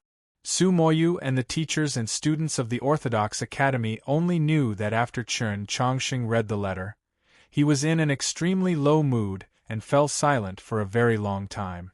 Golden ginkgo leaves covered the ground of New North Bridge. Not far away was the Imperial Palace. Light shone from within and fell on the ground, as if the setting sun had returned to the world. Standing under the tree and seeing this sight, Chen Chongqing silently thought, the sun will not return when it sets, and the friends that have left, it seems like they will not have the chance to return. The entire world seemed to be golden, causing the color of the well to seem even more serene and serene. When the light in the imperial palace slightly dimmed, Chen Chongqing's figure disappeared from under the tree. A breeze stirred up at the edge of the well, causing the golden leaves to flutter about. It was a very beautiful sight. The ginkgo leaves outside the imperial city were a very famous sight in the capital. Very few people knew that outside the capital, there was a Taoist temple called Tangier. That place had a similar scenery, perhaps even more beautiful. In the middle of the courtyard behind the Taoist temple, there was an extremely old ginkgo tree. According to legend, it was personally planted by Emperor Taizong. When autumn came, the ancient tree would be covered in golden leaves, resembling golden clouds, and also resembling fireworks. The base of the tree was also covered in leaves, piled up in a thick pile, resembling a golden cloud descending to the ground. If seen from a distance, it would resemble a golden waterfall. In the depths of the golden ginkgo leaves, there was a stone table, and beside the table was a stone stool. At this moment, there was a person sitting on the stool. He was not drinking tea, but was comprehending the blade. The entire continent knew that he had come to the capital. Countless people searched the capital for traces of him, but to no avail. This was because although he had come to the capital, he had not entered the city. If the common people were to know of this, they would definitely be shocked, because this was completely different from his usual conduct. In the people's view, since he had come to the capital, he would definitely enter the capital. Because his person was just like his path of the blade, both were straight. Zhou Tong had also thought this way, but he was also wrong. Wang Pe had already stayed at Tanja Temple for 11 days.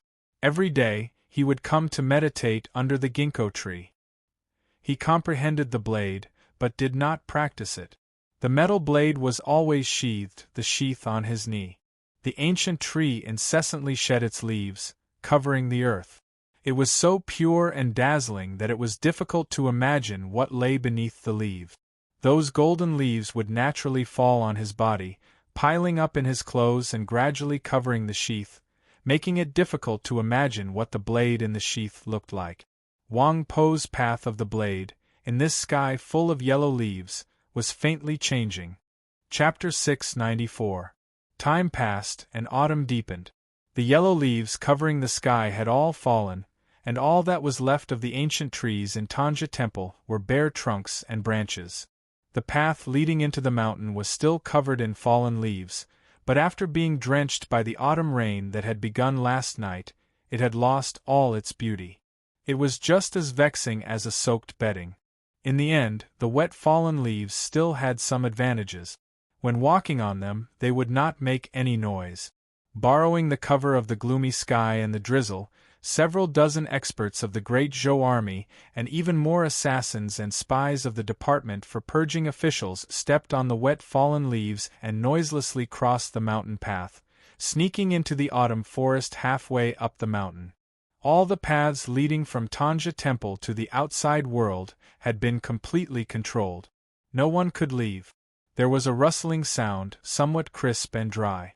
It was like someone was walking on the golden leaves from several days ago, crushing countless withered leaves.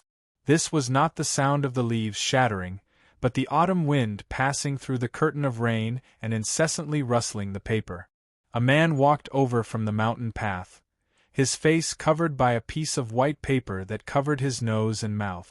Only where his eyes should have been were two black holes, making him seem abnormally terrifying. Painted armor Xiao Zhang.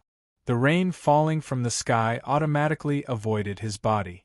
There was not the slightest trace of water on that piece of white paper, clean and dry. In this age of blooming wildflowers, countless cultivating geniuses and tyrannical experts had appeared.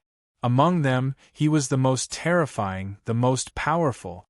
Like Sun Mei, he had been invincible his entire life, but he had never defeated Wang Po, not even once. Whether it was in the Boiling Stone Summit or the Proclamation of Liberation, he could only rank second. But he was not afraid, much less discouraged. He constantly challenged Wang Po, losing and fighting. Even when he suffered a cultivation defect and almost died, his will did not waver in the slightest. To be under one person was already a very extraordinary position, but he did not want to accept it. Today, in the desolate autumn rain, he had walked over from the mountain path, naturally intending to fight Wang Po again. He had never considered whether or not Wang Po would accept, because the experts of the imperial court had gathered and surrounded Tanja Temple. If Wang Po wanted to leave alive, he first had to defeat him. He had to defeat him again, or perhaps be defeated by him. The autumn wind rustled the white paper, carrying with it the sound of withered leaves. The autumn rain fell on the mountain path, but how could the wet leaves make any sound? Xiao Zhang did not walk to Tanja Temple, because a person had appeared in front of him. Stepping on wet fallen leaves would indeed not make any sound. Just like that, that person quietly passed through several blockades on the mountain path. Not even Xiao Zhang could sense it in advance. Who was this person? How could he be so powerful? That person was dressed in black and allowed the rain to wet him. He gave off an extremely cold and hard feeling. His clothes, his eyebrows, the lines of his shoulders, his hands behind his back, all seemed to be cast from iron. Just by standing in front of the mountain path, he separated the autumn rain from the ground, the autumn wind from the white paper, and Tanja Temple from the surrounding mountains. He was like a wall, and it wasn't an ordinary wall made of mud or bricks. It was an iron wall that didn't allow wind to pass through. Xiao Zhang knew who this person was. The two black holes on the white paper seemed even more serene, and one could faintly see the fanaticism in them. "You want to stop me?" he asked the man who was like an iron wall. The man expressionlessly looked at him, as if he felt that Xiao Zhang's words were extremely stupid and not worth replying to. The entire world knew that painted armor Xiao Zhang was a true madman, his way of doing things abnormally violent and arrogant. No one dared to lightly offend him, much less look down on him. Yet this person had done so, and shockingly, even though the fighting spirit in Xiao Zhang's serene eyes was growing stronger and stronger, in the end he did not attack. Xiao Zhang thought of that rumor. Given this person's relationship with the great Western continent, there was no reason for him to attack for Wang Po's sake. He asked, "Since it's not him, why are you blocking my way?" The man replied, "Since I've come, you naturally have to leave. You're no match for him, and I don't want you to alert him." Xiao Zhang was furious, the white paper on his face flapping.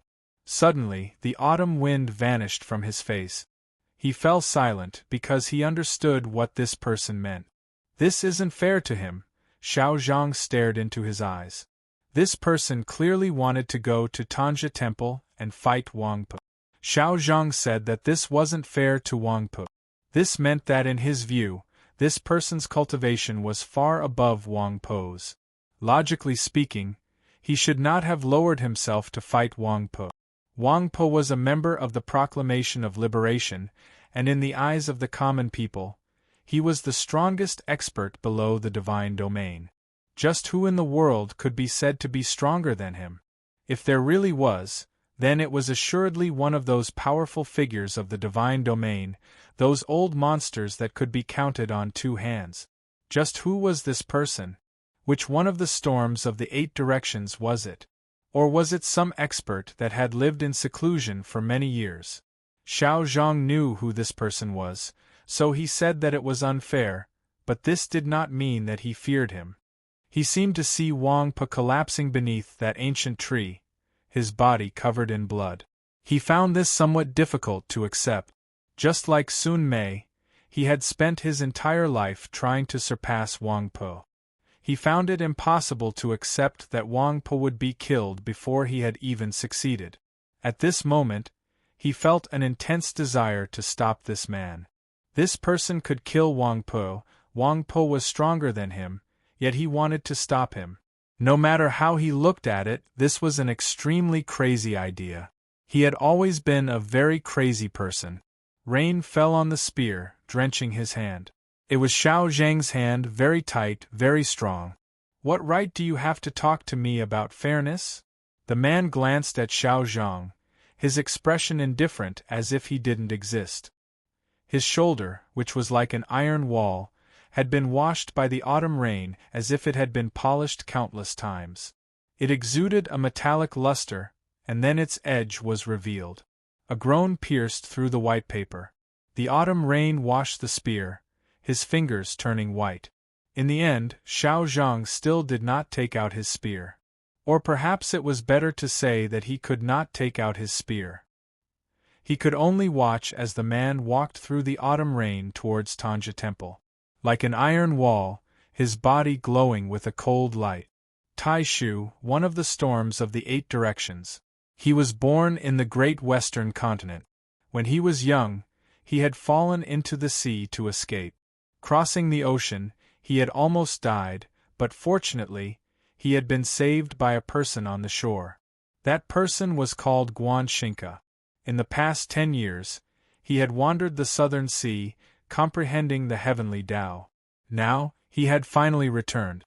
He comprehended the heavenly Tao and cultivated the fleshly body, making it incomparably powerful.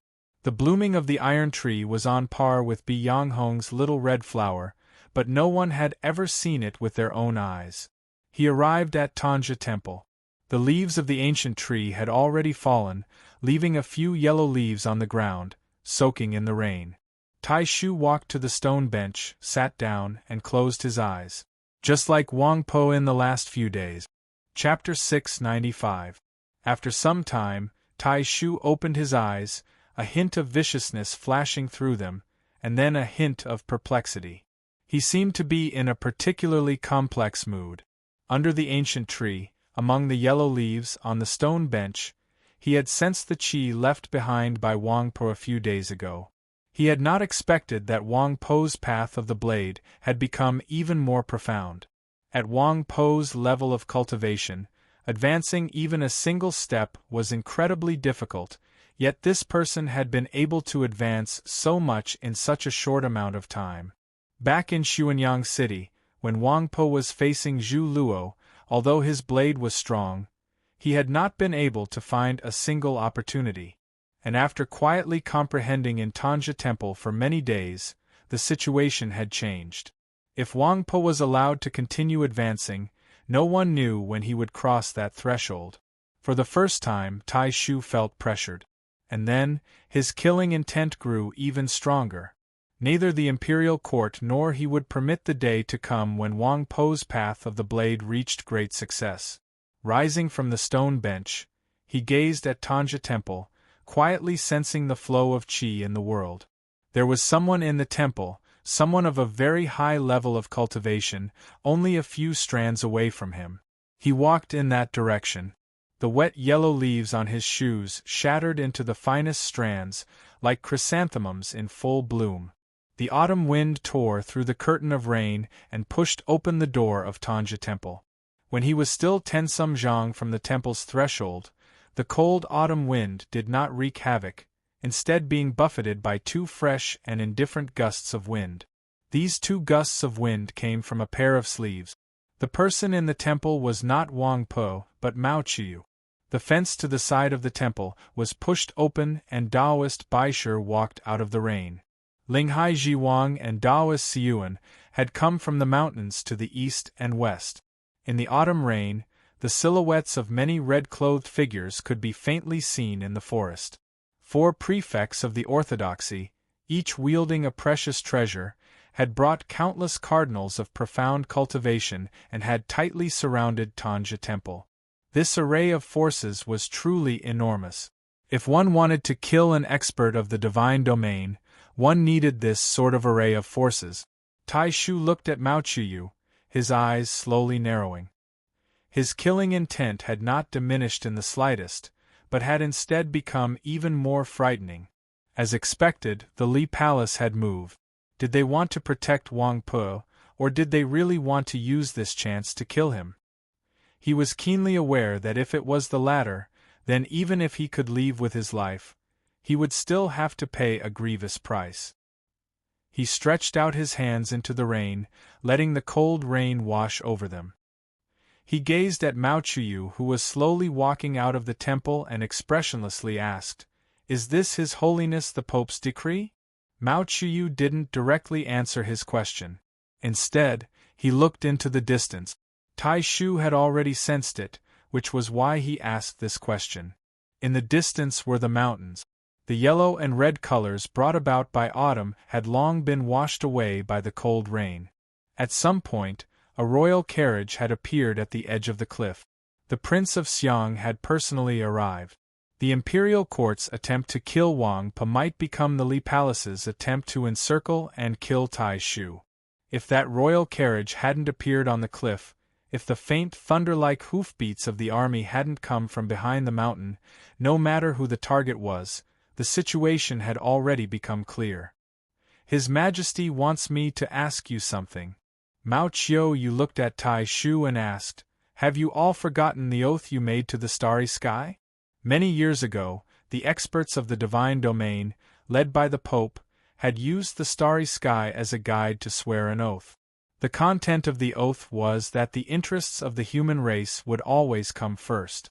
They would never take the initiative to move against those cultivating geniuses that bore the future and hopes of the human race. Wang Po was naturally at the top of that list. Back in Xuanyang City, Zhu Luo had attacked him with his sword. He could already be said to have broken the oath, but he could still find some excuse. His sword had stabbed at Su Li. It was just that Wang Po had insisted on standing in front of Su Li. And today, Tai Shu had brought the autumn rain to Tanja Temple. It was clear that he wanted to kill Wang Po, so what excuse or reason could he find? The Pope had asked Mao Qiu to ask him this question, so how could he answer? Tai Shu did not answer. Mao Qiu looked at him and said, "Since you cannot answer, then do not touch Wang Po." Tai Shu's gaze grew even colder. His hands, washed by the rain, became even purer and whiter, like lotus flowers. This meant that he was currently very angry. A man could not be happy for 100 days, and a flower could not be red for 1,000 days. He laughed with a hint of mockery. The Pope's days were already numbered. His Holiness also wanted me to tell you. Mao Qiu seemed to know what he was thinking and calmly said, "If after he returns to the Sea of Stars, you still insist on moving against Wang Po, then the Li Palace will exterminate your entire clan. If the Li Palace was also a sect, then it was assuredly the strongest in the world, because it was the orthodoxy. No cultivator could directly contend against the orthodoxy. Not even someone as powerful as Tai Shu. Not even the Elder of Heavenly Secrets, who had once been the head of the storms of the 8 directions and possessed the terrifying pavilion of heavenly secrets. Of course, as long as an expert of the divine domain did not fall into a tight encirclement like today, even if they were no match for the Li Palace, they would still be very difficult to kill. But although cultivating the Tao was lonely, there were very few cultivators that were truly lonely. They had family, relatives, friends, schoolmates, people of the same race, people of the same Tao.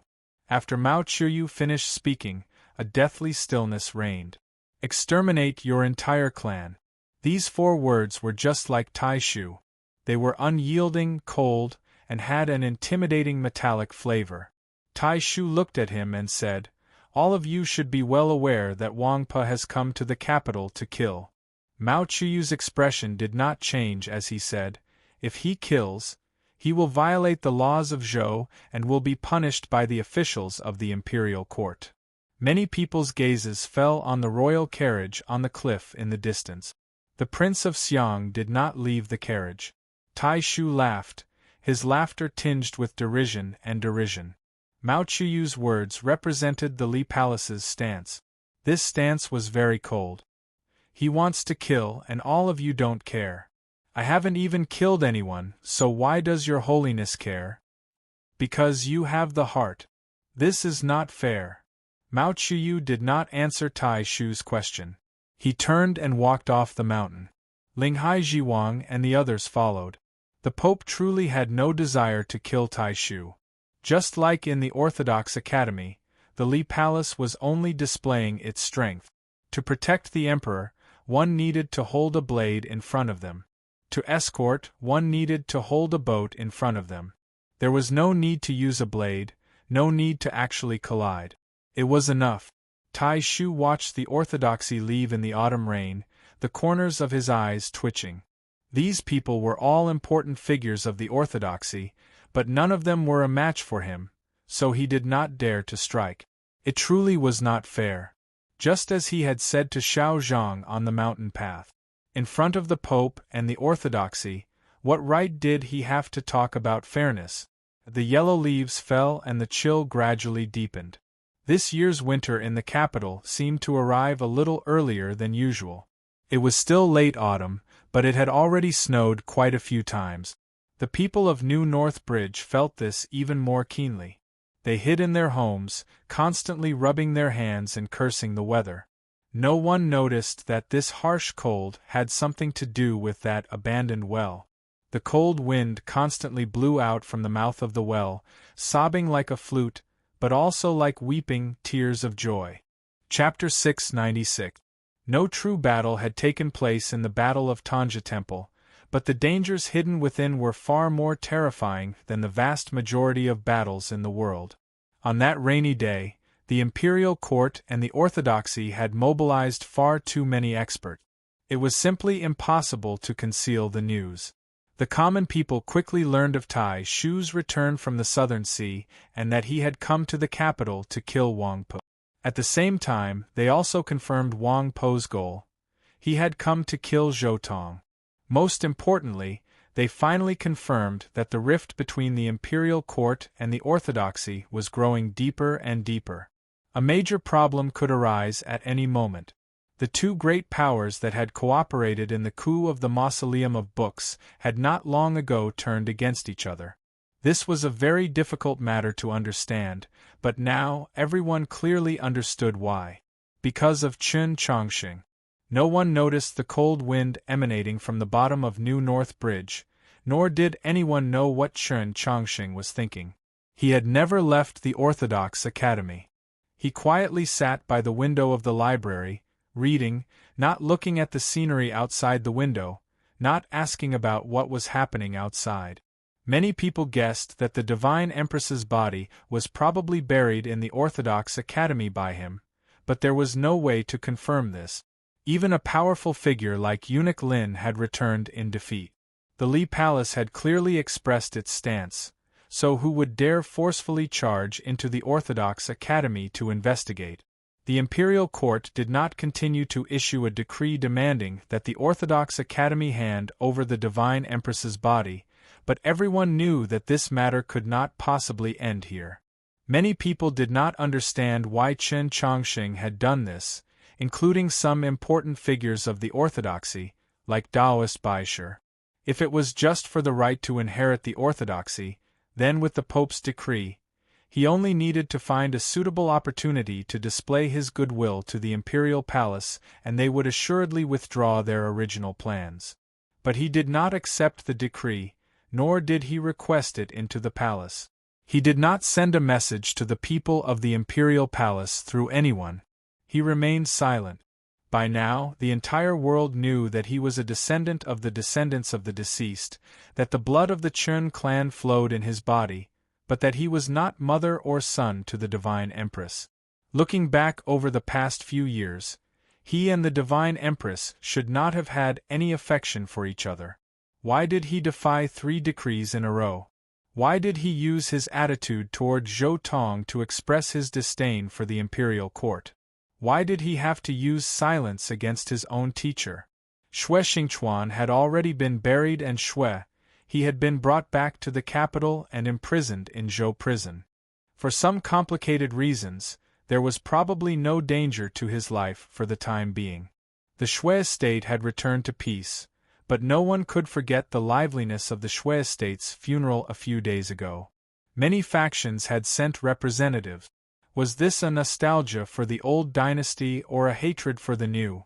Was this respect for the Pope or a challenge to Shangxingzhou? If he were still in the Tianhai dynasty, Zhou Tong would definitely have used this matter to stir up a great storm, but now, he was uncharacteristically silent. Anyone who knew that someone like Wang Po was hiding in Jingdou and could walk out of a tea shop on the side of the street at any time and strike at them with a knife light would probably be as silent. What was rather profound was that in the past few days, Zhou Tong didn't remain in the imperial palace like he did in the first few days, instead returning to the northern military department's alley to once again oversee matters. Tai Shu should be nearby. He'll be watching over Zhou Tong. Su Moyu continued. He'll wait for Wang Pe to strike and then kill him. This way, he won't violate the oath to the starry sky. Neither His Holiness the Pope nor anyone else will be able to punish him. The cold autumn wind blew in through the window and flipped the pages of his book, but it was incapable of causing any change in Chen Chongqing's expression. Seeing him silently sitting by the window, Su Moyu sighed in his heart. That day at Tanja Temple was truly a pity. If the heavenly Li Palace had spared no expense and killed Tai Shu in the autumn rain, the current situation would not have been so troublesome. Chen Chongqing's gaze rested on his book as he said, "That day wasn't easy to kill." Su Moyu understood that he was speaking of the royal carriage on the cliff. If Zhixiu was the one in charge, he would definitely still act. Since he had spared no expense, there was no need to worry about the royal carriage or the thunderous hooves outside the mountain. The storms of the 8 directions aren't so easy to kill. Even if they succeeded, the Li Palace would still have to pay an enormous price. If Tai Shu really had been killed that day, then of the 4 prefects of the orthodoxy that had walked out of the autumn rain, which one of them would have survived? Chen Chongqing gazed at his book and said, "And it would throw the world into chaos." Su Moyu replied, "If Tang Tang was the one in charge, he would still insist on doing this, because the venerable Taoist would presumably not want to see the world fall into chaos. Then, if he was killed, he was killed." Chen Chongqing did not believe that the matter would develop as he, or as Tang 36, had imagined. The Li Palace had killed Tai Shu to protect Wang Pe. Wang Pe had come to the capital to kill Zhou Tong. Zhou Tong was a person the Imperial Palace had to protect. Wang Pe was a person the Imperial Palace had to kill. Chen Chongqing was keenly aware that his master would not hesitate to throw the world into chaos just because of these 4 sentences. Moreover, Martial Uncle would not do this. He raised his head and gazed out the window at the bleak autumn scenery. Because he is not this sort of person. The Pope was a mighty figure that cared for the world. But he was not a hero, much less an ambitious and ruthless character. When he gazed at the starry sky, he would feel reverence. He wanted to protect Chen Chongqing and Wang Pe. But he did not want the world to fall into chaos and the people to be plunged into misery and suffering. It was already extremely difficult for him to maintain the situation in the capital within a manageable range. And the person sitting across from him on the chessboard?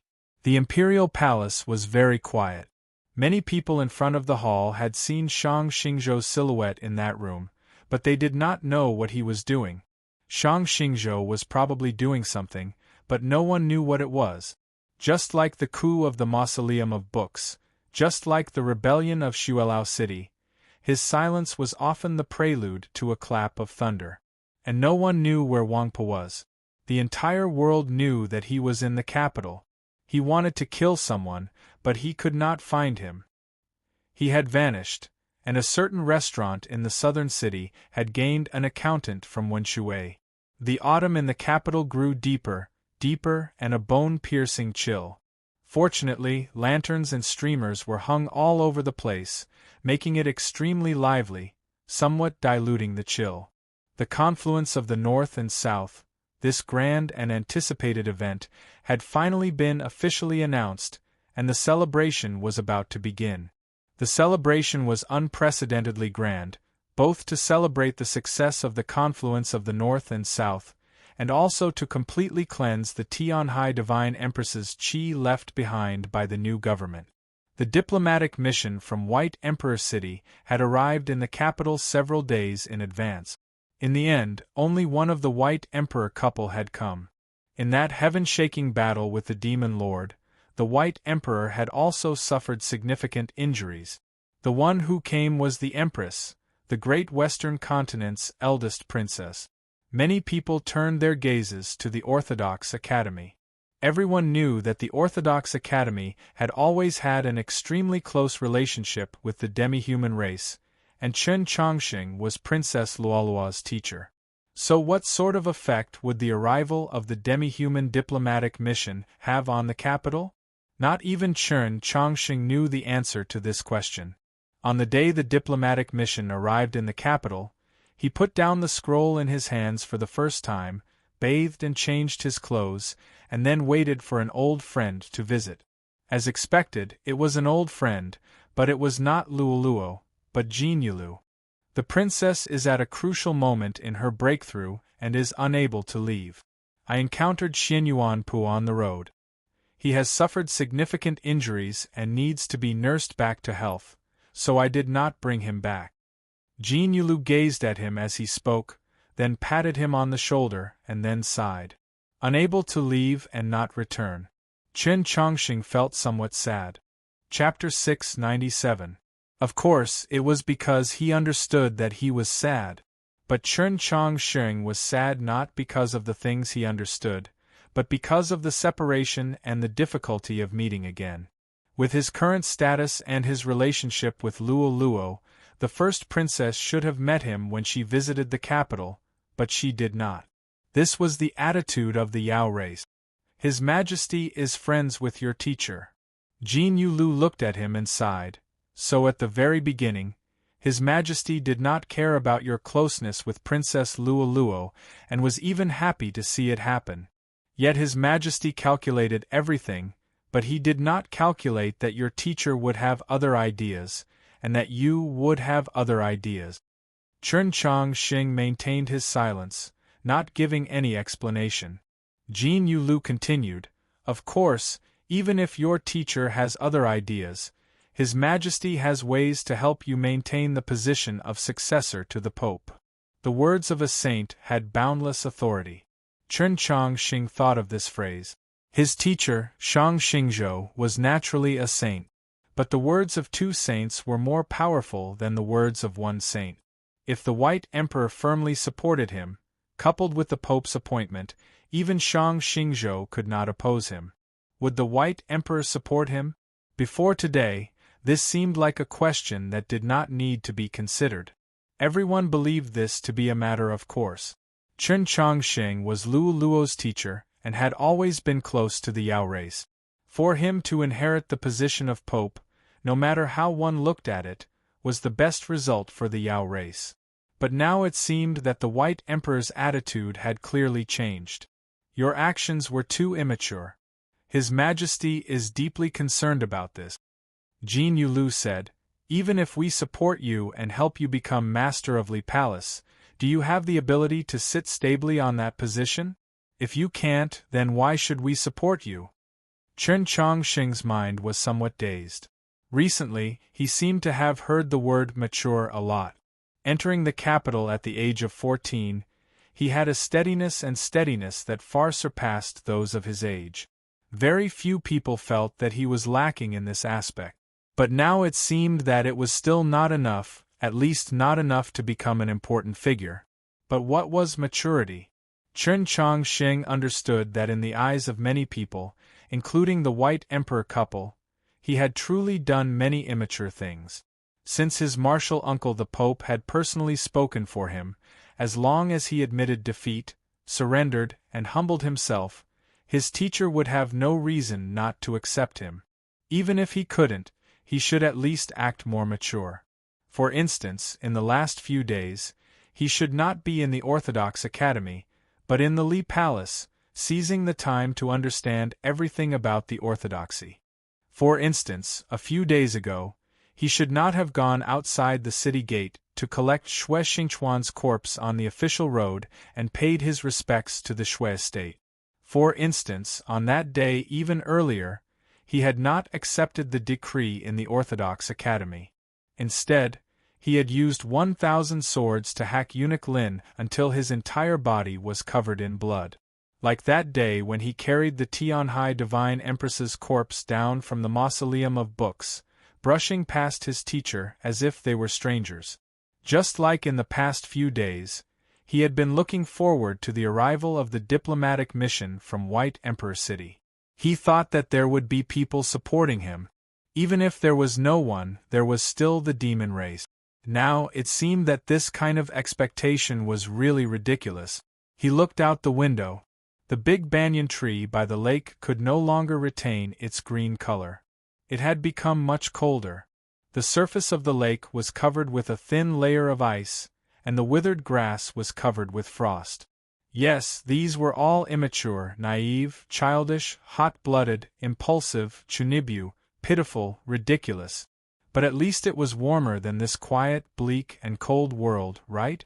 The first princess went to the imperial palace, and then to the Li palace, meeting with Shang and Yin. No one knew what the three saints had said, nor did anyone know what sort of agreement the demi-humans had formed with the imperial court and the orthodoxy. People only knew that she did not go to the Orthodox Academy, nor did she invite the people of the Orthodox Academy to her side palace. She did not see Chen Chongqing. This was beyond the expectations of many people, and it also made the situation in the capital clear once more. One by one, the southern diplomatic missions arrived. The Longevity sect, the Qiushan clan, the other great clans, Holy Maiden Peak, and even Scholatry Manor had sent a representative. Everyone could clearly see which way the wind was blowing in the capital, so the first princess adopted the same attitude. Not a single person from the southern diplomatic mission went to the Orthodox Academy. This was because it was sensitive, and also because they wanted to express their stance to the imperial court. Moreover, as southerners, they had no good impression of the Tianhai Divine Empress, so they naturally would not support Chen Chongqing. Holy Maiden Peak also only sent a few letters and tools to the disciples of South Stream Temple in the Orthodox Academy. One evening, there was a knock on the gate of the Orthodox Academy. A visitor had come. The visitor was Guan Feibai, a disciple of the Mount Li Sword sect. The people of the Tradition Academy and the disciples of the Mount Li Sword sect had known each other for 3 years. The story between them was very complicated. It could be said that they were both enemies and friends, but in the end, they still became familiar with each other. Because they were truly kindred spirit. This was the first time a disciple of the Mount Li Sword sect had entered the Orthodox Academy. Guan Feibai followed behind Su Moyu, taking in the sights of the Orthodox Academy with great interest. Only when he met a few junior sisters of South Stream Temple that he had previously known did he withdraw his gaze. In the library, Chen Chongqing met with him. He was the future pope. Although Guan Feibai was one of the Divine State's 7 laws and a genius disciple of Mount Li, his status was still very far from Chen Chongqing's. However, the conversation between the two did not turn into an intimate conversation or a friendly meeting. Of course, it was not like it had been in the past, brimming with fierce sword intent and hostility. It was just a simple conversation. This conversation was very simple. Only you came from Mount Li? It's just a formality. Why did so many people come? Why is it you? It doesn't matter who comes. Then why don't you send Shi Jian? Do you have any shame? Su Moyu promptly interjected. Pay attention to your words. Guan Feibai angrily glared at Chen Chongqing and asked, Where's Tang Tang? Why are you looking for him? Of course it's to fight. Testing the sword sounds better. As you wish. He's not here. Where did he go? Home. Then Zheshio? Still fighting? Testing the sword. He's not here. Where did he go? I don't know. Hearing Chen Chongqing's answer, Guan Feibai fell silent. Only now did he know that Tang 36 and Zheshio were not in the Orthodox Academy. He could imagine just how difficult Chen Chongqing had been in the Orthodox Academy in this period of time. Then I'm leaving. I won't see you out. Since the person he wanted to find was not here and the fight he wanted to fight was not going to happen, he naturally had to leave. But before leaving, Guan Feibai had a request. He said to Chen Chongqing, See me out? Chen Chongqing shook his head. I won't. Guan Feibai insisted, Just see me out to the academy gate. Chen Chongqing said, I don't want to. If he saw Guan Feibai out to the academy gate, he would be seen by many people. Guan Feibai wanted people to see him. Chen Chongqing did not want to drag Mount Li into these muddy waters, so he insisted. Guan Feibai thought it over, then said, "Then I'm leaving." Chen Chongqing said, "Thank you." Guan Feibai walked towards the academy gate, not turning his head. Waving his hand, he said, "You're welcome." Tang Tang had returned to Wenshui, but where had Zhixiu gone? No one knew. The imperial court would naturally not forget this young wolf expert. The spies of the Department for Purging officials had never ceased their search for him, but they had come up empty-handed, just like Wang Po. The courtyard in the alley of the Northern Military Department had already been restored to its original state. The flat ground was covered in fresh earth, only waiting for a layer of grass to be planted next spring. When the darkness was at its darkest, the ground was covered in a layer of frost. An extremely soft grinding sound could be heard from the depths of the earth, like silkworms gnawing on mulberry leaves, like countless earthworms desperately burrowing into the ground before the cold of winter. When autumn was at its deepest, winter arrived.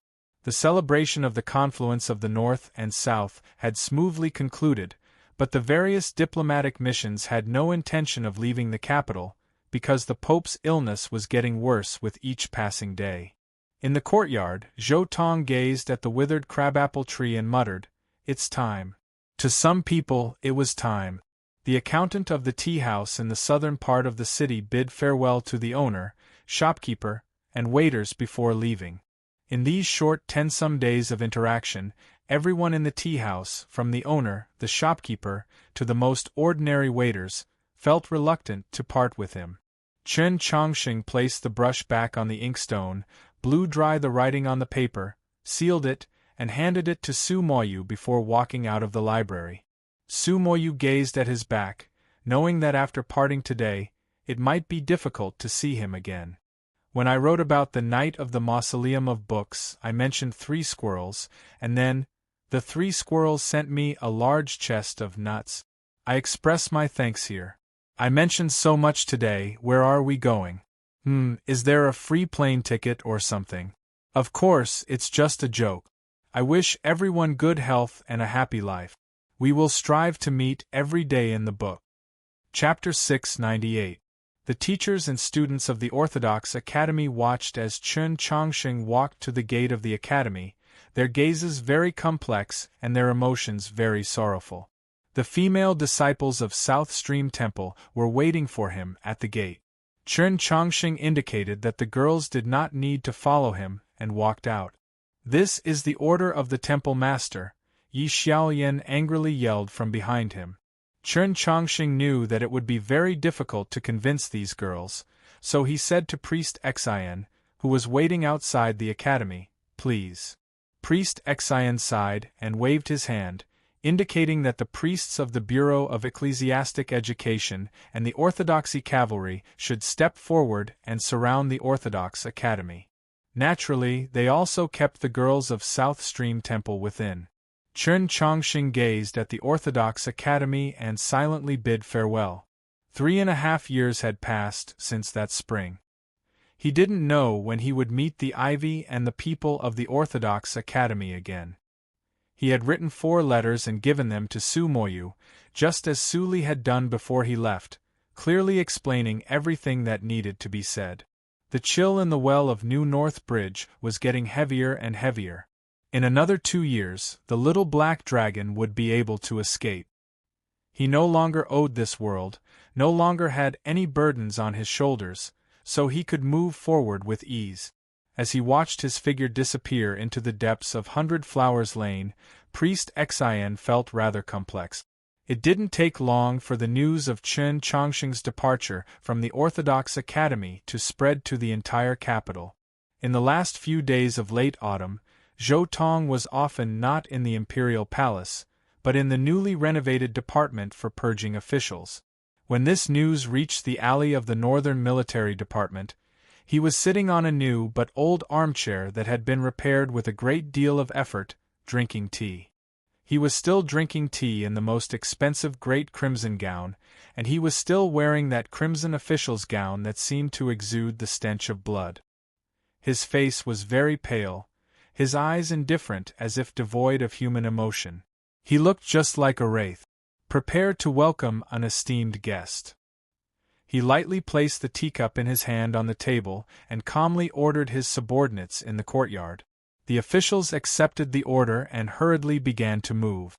The atmosphere inside and outside Zhou prison became exceptionally oppressive and somber. On the distant street, that man exuding a gloomy and cold chi like iron glanced at the sky upon hearing the news.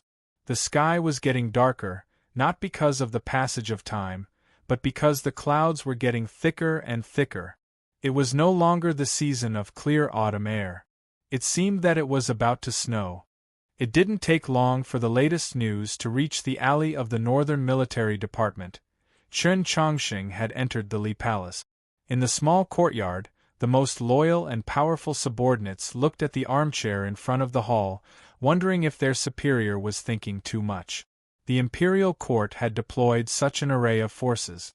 Even if that person was Chen Chongqing, would he still dare to charge into Zhou prison? Just because he went to the Li Palace doesn't mean that he won't go anywhere else today. Zhou Tong looked at the red clay teapot in his hand, as if he was looking at an inanimate object.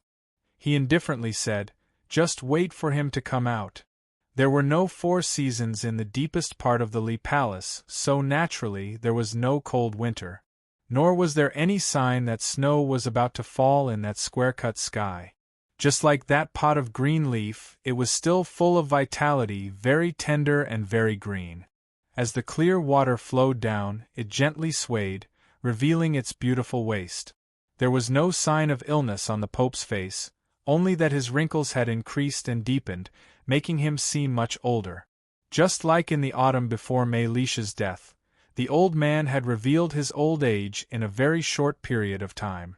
Seeing the Pope's face, Chen Chongqing felt somewhat sentimental, somewhat sad, somewhat unjust towards this great earth, towards that starry sky. The Pope was even younger than Shang Xingzhou by 2 years.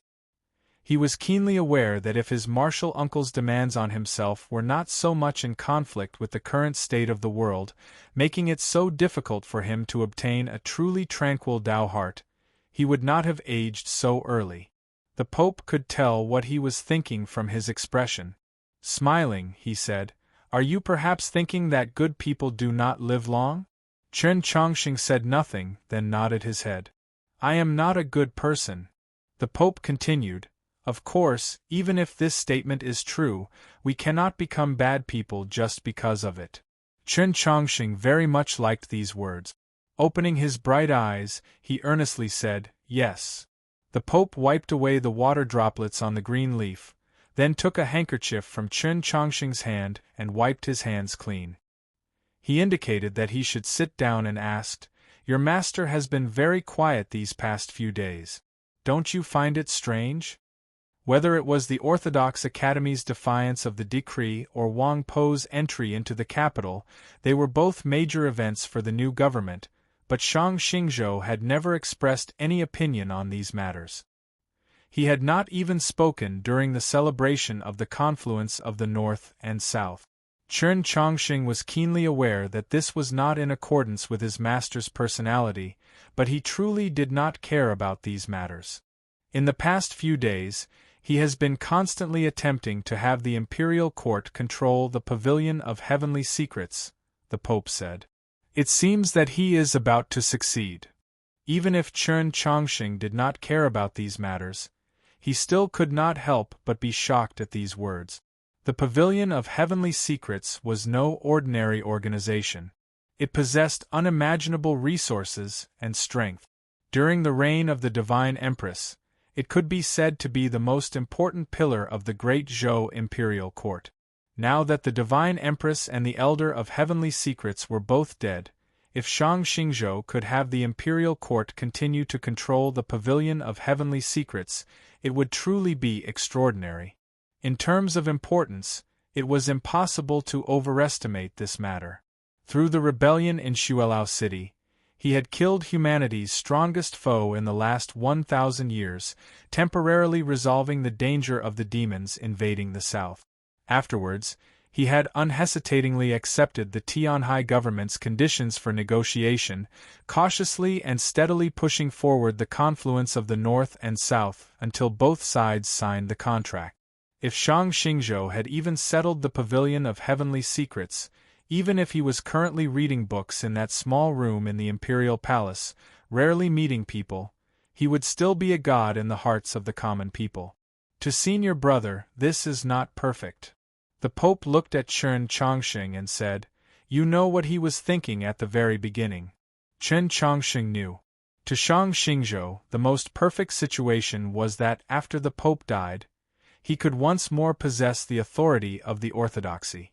However, although he was a legitimate successor of the orthodoxy, so many things had happened in the past, and he was also the Pope's senior brother. No matter how one looked at it, it was impossible for him to succeed as Pope.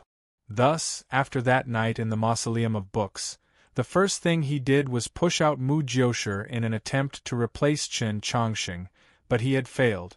It was precisely because he had failed to smoothly seize the orthodoxy that he had expended so much effort to ensure that the Pavilion of Heavenly Secrets would fall into his hands.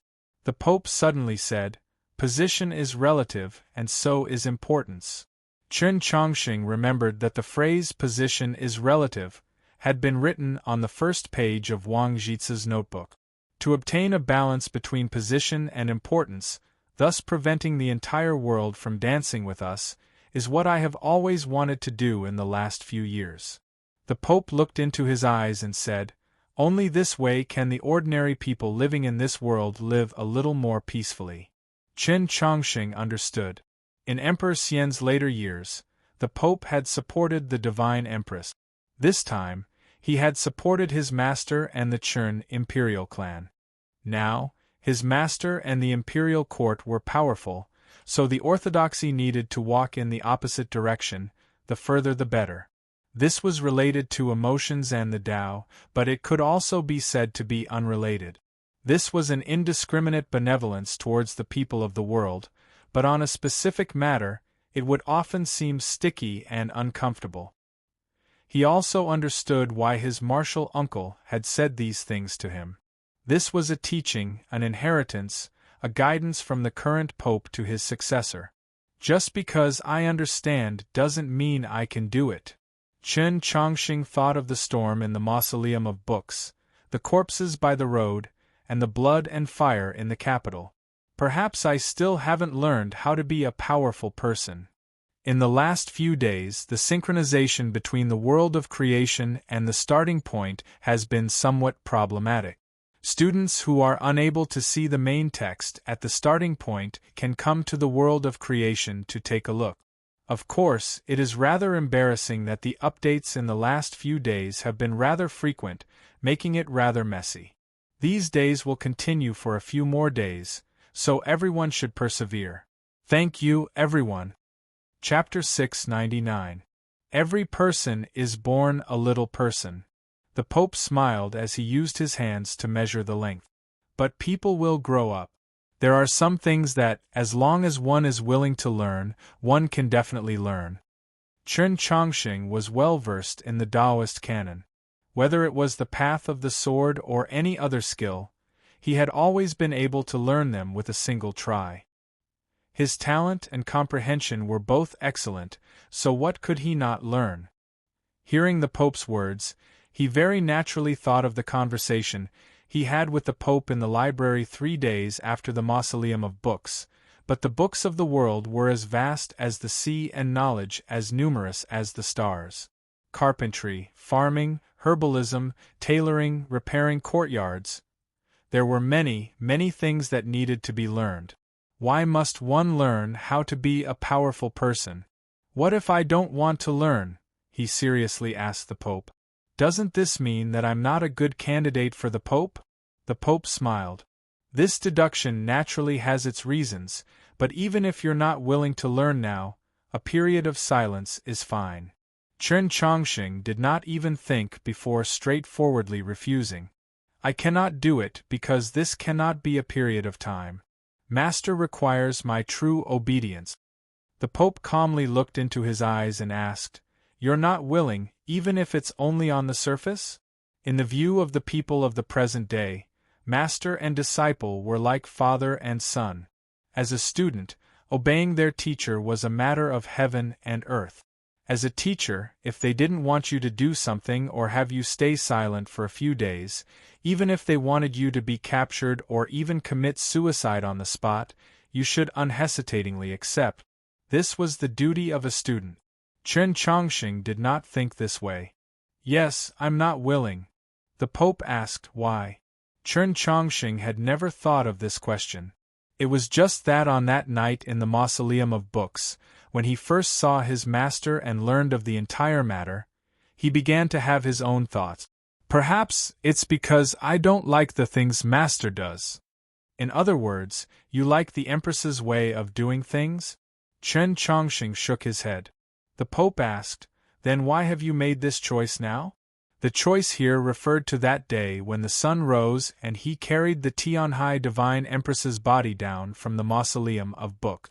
It also referred to the sealing of the Orthodox Academy for several days, the defiance of the decree, and the imperial court's inability to do anything to him.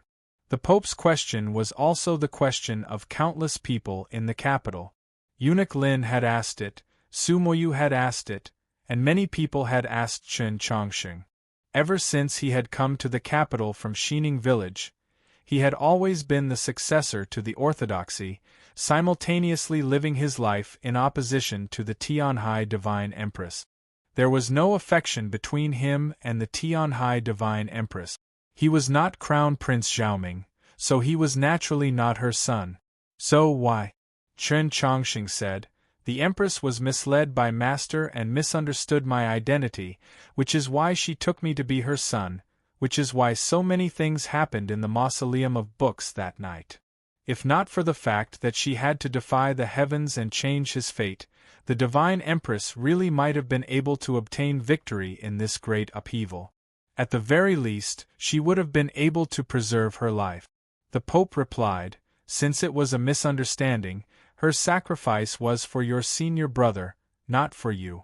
There is no need for you to bear this kindness. I understand what you mean. But on the Mausoleum of Books, at least for a period of time, she truly treated me as her son, cherished me. Chen Chongqing fell silent for a very long time, then said, I don't know what sort of people my parents were.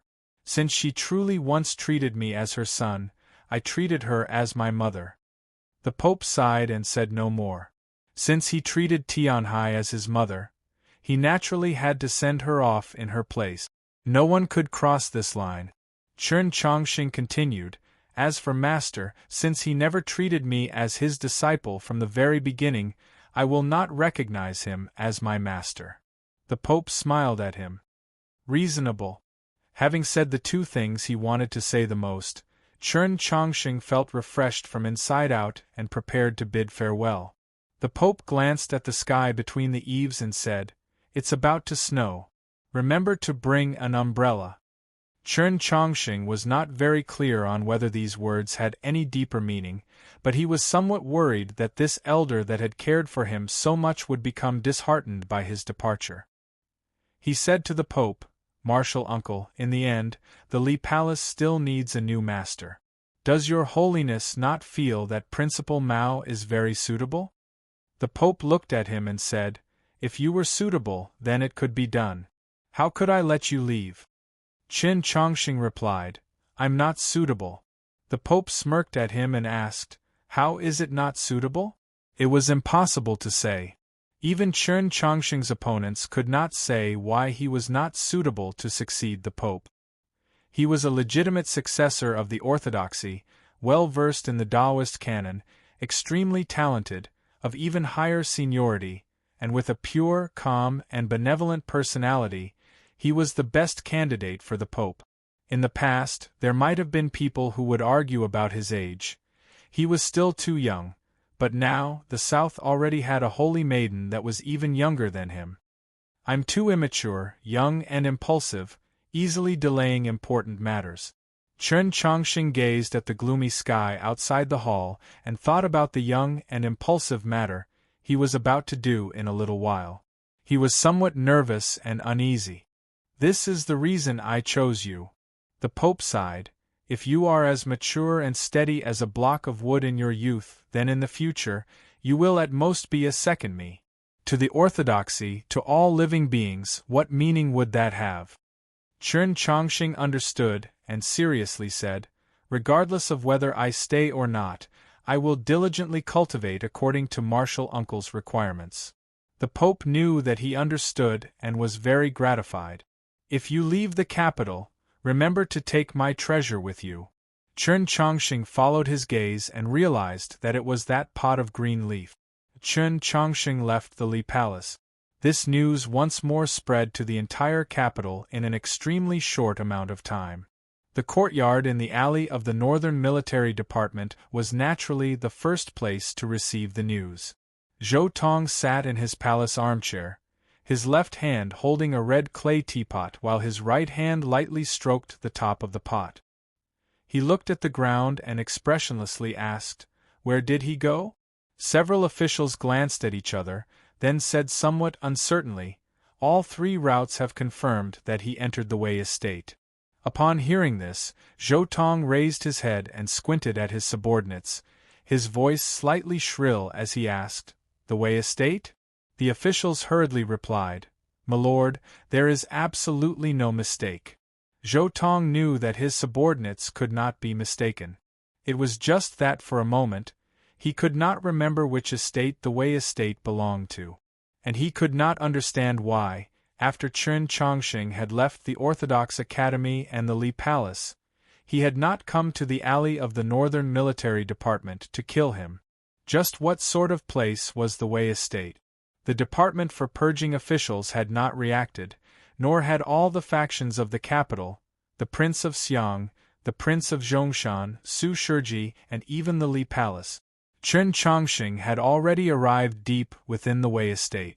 Snow had finally fallen from the sky, gradually covering the grass.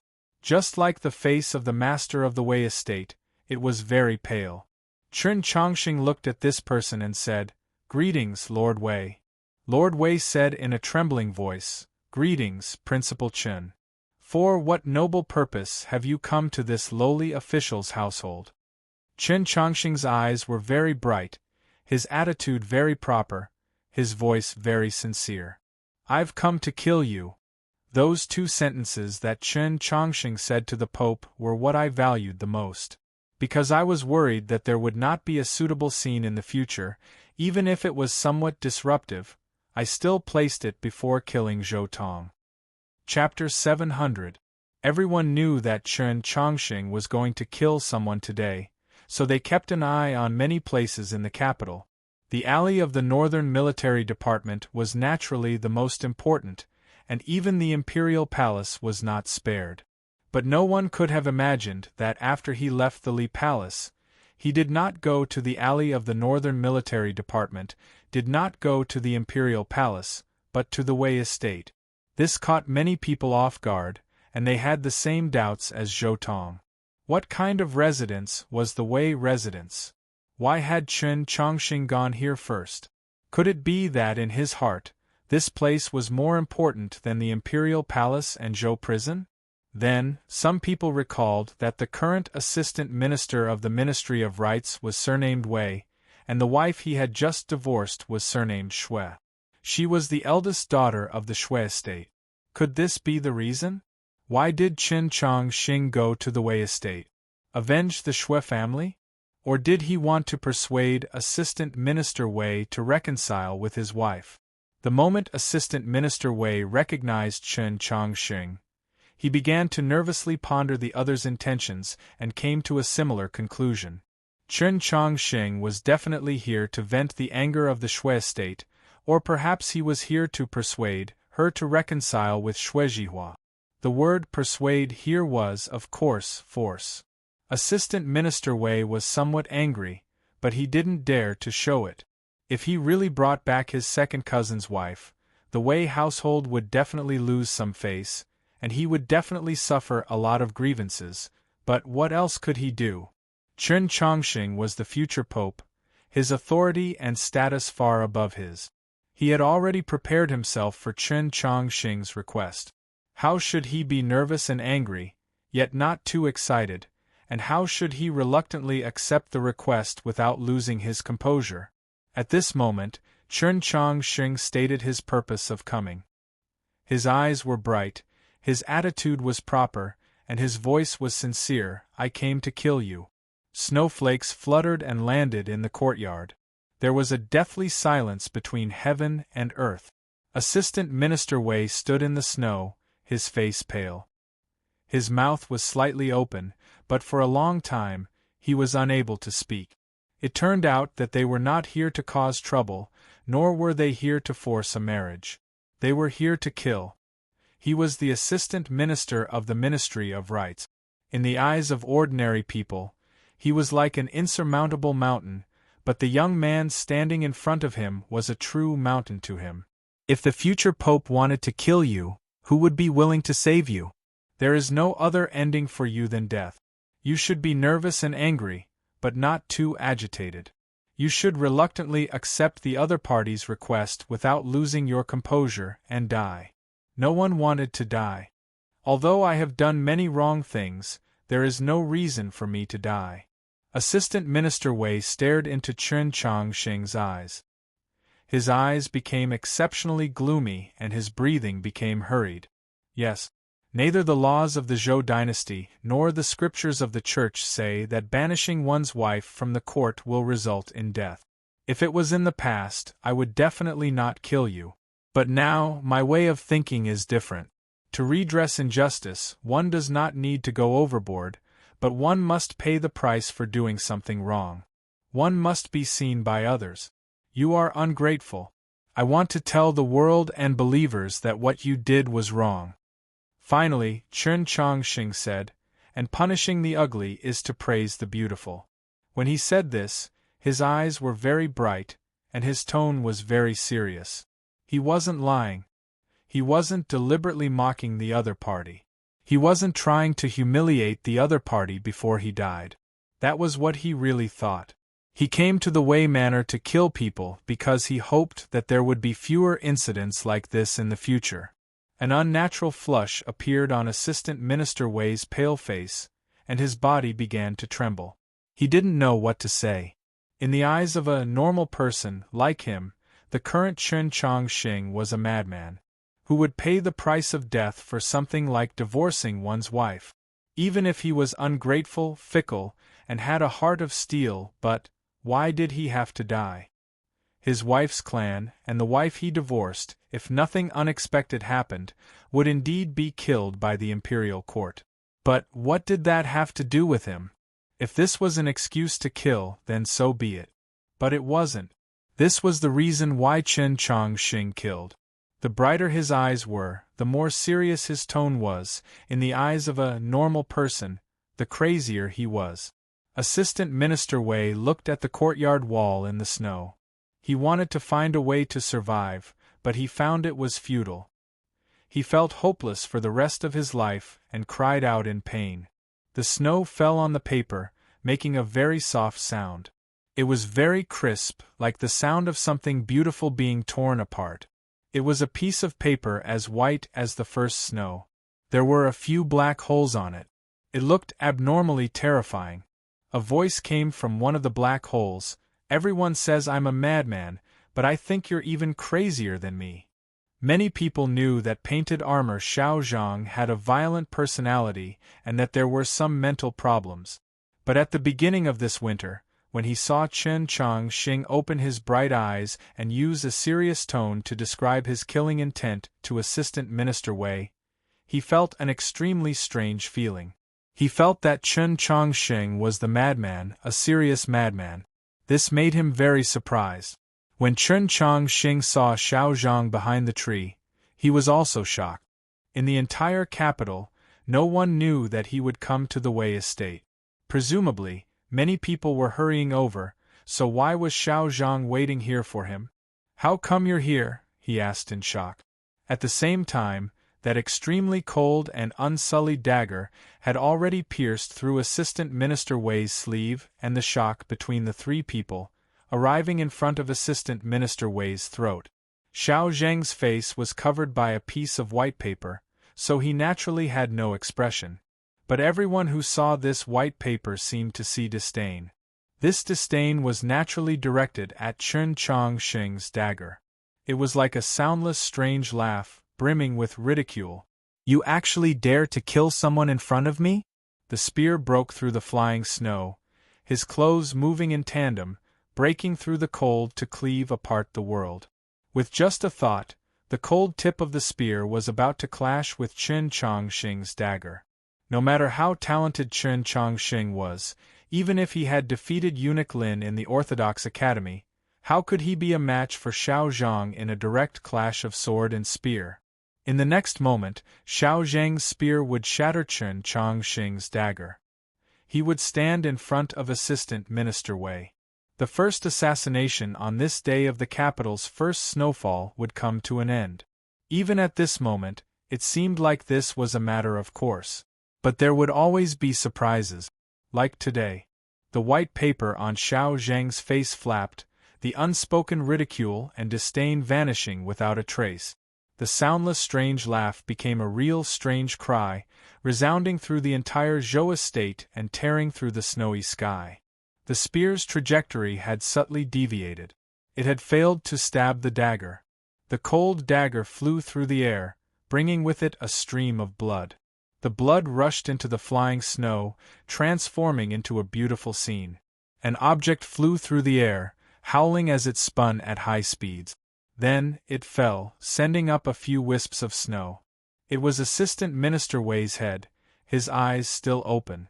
Xiao Zhang suddenly raised his head and looked forward. His face suddenly chilled, as if he had seen an abyss. A blue-clothed man had appeared at the gate of the Wei estate. This person's eyebrows were slightly drooping, and he appeared extremely distressed and unwilling. In his bosom was a sheathed blade. Chapter 701. Wang Pu of Tianliang had finally appeared in the capital. Seeing the blue-clothed man outside the door, Chen Chongqing finally understood why he had encountered Xiao Zhang here. The people in the world that understood you the most were often not your friends, but your enemies. This was a very cliché, and it was also a very cliché that was often correct.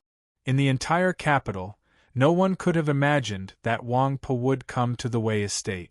Only Xiao Zhang had, so he had infiltrated the Wei estate and waited, but he had not expected that Chen Chongqing would be the first to arrive.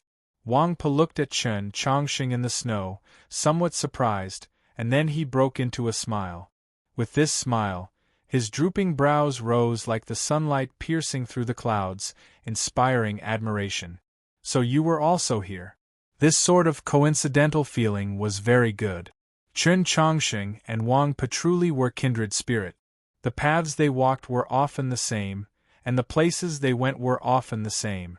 Whether it was the abyss brimming with the shadow of death, the divine kingdom above the sea of stars, the heavily guarded imperial palace, or the unknown Wei estate, none of it mattered. Wang Pu extended an invitation to Chen Chongqing. "Together." "Okay." Without hesitation, Chen Chongqing accepted this invitation and began to walk out of the estate. With a slight shake of his right hand, a drop of blood fell from his sword into the snow like a plum blossom. Xiao Zhang was furious. He yelled at the pair, "Hey!" His hand gripping his spear, he stood in the snow, a brazen and fierce aura soaring into the sky. But Wang Pu did not even glance at him. Chen Chongqing turned his head to glance at him, clasped his hands in greeting, and then turned to continue forward. Wang Pu's disregard and Chen Chongqing's indifference made it impossible for Xiao Zhang to control his emotions. He yelled, "Ayayaya! I'm going to die from anger!" His cry was very unpleasant, hoarse and somewhat shrill. It was like a crow that had not been able to drink water for many days in the desert. At this moment, Chen Chongqing had already walked out of the Wei estate and stood next to Wang Pu. Hearing Xiao Zhang's strange cries, Wang Pu's brows drooped once more. he asked somewhat helplessly. Just what do you want to do? Ever since he was very young, he had often sparred with geniuses like Xiao Zhang, Liang Wangsun, Sun Mei, and Xiao De. Sometimes it was in the grand examination, sometimes it was in the boiling stone summit, sometimes it was in the garden of Zhou, sometimes it was in the mausoleum of books, sometimes it was in Blue Pass, sometimes it was in Xuanyang City. Although they were rivals and enemies, in terms of familiarity, they were even more familiar than family. What do I want to do? Of course, I want to fight you, Xiao Zhang shouted in a low voice. The white paper on his face fluttered in the wind and snow. It was a shocking scene. However, Wang Pe remained calm, even somewhat stiff. He didn't feel as if he was facing a great enemy. No one knew what he was thinking, but he thought about it seriously for a while. Then he said to Xiao Zhang, "You can't beat me." This was the truth, so it hurt even more. Xiao Zhang was furious. His right hand seemed to want to break the iron spear that he was holding. Without waiting for him to make a move, Wang Pe continued, "Moreover, I have other matters to attend to today. If you insist on making a move, I might not hold back." Xiao Zhang was so angry that he laughed and said in a hoarse voice, "Have you been merciful in the past 20 years? Wang Pe replied, "In the past, even if I didn't hold back, it would still have been very difficult to kill you on the spot, but today is different." Xiao Zhang shouted, "What's different?" Wang Pe replied, "Right now there are two of us. You will die." Xiao Zhang's breathing stagnated. This was still the truth, so it was still very hurtful and difficult to answer. Xiao Zhang truly had not expected that Chen Chongqing would appear in the Wei estate. If it was Wang Pe, even if he was no match, he would not be afraid. If it was Chen Chongqing, he had absolute confidence that he could defeat him with his spear. But if his opponents were Wang Pe and Chen Chongqing, then he truly had no chance of victory, and there really was a chance that he would die. However, this was not in line with Wang Pe's way of doing things, just like how he had vanished without a trace upon entering the capital. He looked at Wang Pe and shouted, "You're actually willing to join hands with someone?" Wang Pe replied, "I've already joined hands with him in Xuanyang City. Moreover, what I want to do today is rather important. I can't let you stop me." Xiao Zhang asked, "Just what are you going to do? You should be well aware that as long as you walk on the street, everyone will come to kill you." "I'm going to kill Zhou Tong." Wang Pe's reply was very calm and unperturbed. "I thought that you already knew." From the moment Wang Pe appeared, Chen Chongqing had said nothing. Although his current status was not one bit lower than Wang Pe's or Xiao Zhang's, out of respect for his seniors, he was willing to maintain his silence. Xiao Zhang did not leave him behind, asking, "And why do you insist on killing Zhou Tong?" Chen Chongqing's reply was very serious. "Just like killing Assistant Minister Wei. Only by doing this can I tell the world that doing this is wrong, so that these kinds of people and matters will appear less often." On the side, Wang Pe was very pleased to hear this, saying, "Correct. Being ungrateful is wrong, and selling out one's master for glory is also wrong. Since you've done something wrong, you have to pay the price." Selling out? The Tianhai Empress is no good person, so why haven't any of you come to kill her? Xiao Zhang sneered. Wang Pe replied, "Because I'm not confident in killing Tianhai, so I don't have the courage." Xiao Zhang asked, "Now you have the confidence to kill Zhou Tong?" Wang Pe replied, "Yes, because my blade is even faster." Xiao Zhang harshly rebuked, "Where's all this reasoning coming from? In order to live, is there anything that can't be done? You have your reasoning, and we have ours. What if the two sides conflict? I didn't understand it before, but it's only recently that I've understood." Wang Pe looked into his eyes and seriously said, "If we kill you, then our reasoning will naturally win." Chen Chongqing replied, "It's precisely this reasoning." Xiao Zhang was quiet for a while, then said, "It sounds rather reasonable." Wang Pe calmly said, "If you agree with this reasoning, then don't try to keep us here, or else we really will kill you." Xiao Zhang stared into his eyes and said, "In these past several decades, in countless battles, you've never said so much to me." Wang Pe replied, "Because I want to convince you." Xiao Zhang asked, "Why do you want to convince me?" Wang Pe replied, "Because this way, I won't need to use my blade against you." Several dozen days ago, the entire continent knew that he had left Scalatree Manor and come to the capital. From that time until now, he had not used a single blade. His blade intent had already accumulated to an unimaginable level. If Xiao Zhang were to use his spear, he would certainly not be a match for this blade. But he was not confident that he could walk very far on the streets of the capital. In the snowstorm, Wang Po and Chen Chongqing walked on the street, one in front and one behind. They did not walk shoulder to shoulder because Chen Chongqing had insisted that he was not worthy. It was like they had returned to Xuanyang City. They had also been one in front, one behind, facing off against an expert of the divine domain, their bodies bathed in blood, unwilling to rest until death. But at that time they had been breaking out of an encirclement, while today they were going to kill. Chapter 702. Snow drifted down the streets and ice covered the water. The capital at the beginning of winter was so quiet and quiet. Wang Po and Chen Chongqing walked along the Luo River. The streets were empty, only the incessant fall of snow as if it had been falling for 10 years. In the houses lining the streets, behind the walls, on the boats on the Luo River, behind the bridges, and in the gloomy world, countless people were hidden. These people came from the provinces, the princely estates, the ministries, and the governments. There were government laborers, bailiffs, officials, servants, heroes, and men. Yet even as the ice was gradually softened by the winter sun and the withered willows lightly swayed, no one moved. The two figures in the snow were not disturbed in the slightest. Because the experts of the imperial court had not appeared, how could these government laborers, bailiffs, and servants dare to act first? As for those experts of the provinces who considered themselves heroes, how could they have the face to act against Wang Po and Chen Chongqing? The assassination of the current Assistant Minister of Rights was a massive crime. The Great Zhou Imperial Court had enough reason to order Wang Po's arrest, so the oath to the starry sky was over. The Imperial Court also had reason to demand an explanation from Chen Chongqing and the Li Palace. The capital was already under martial law.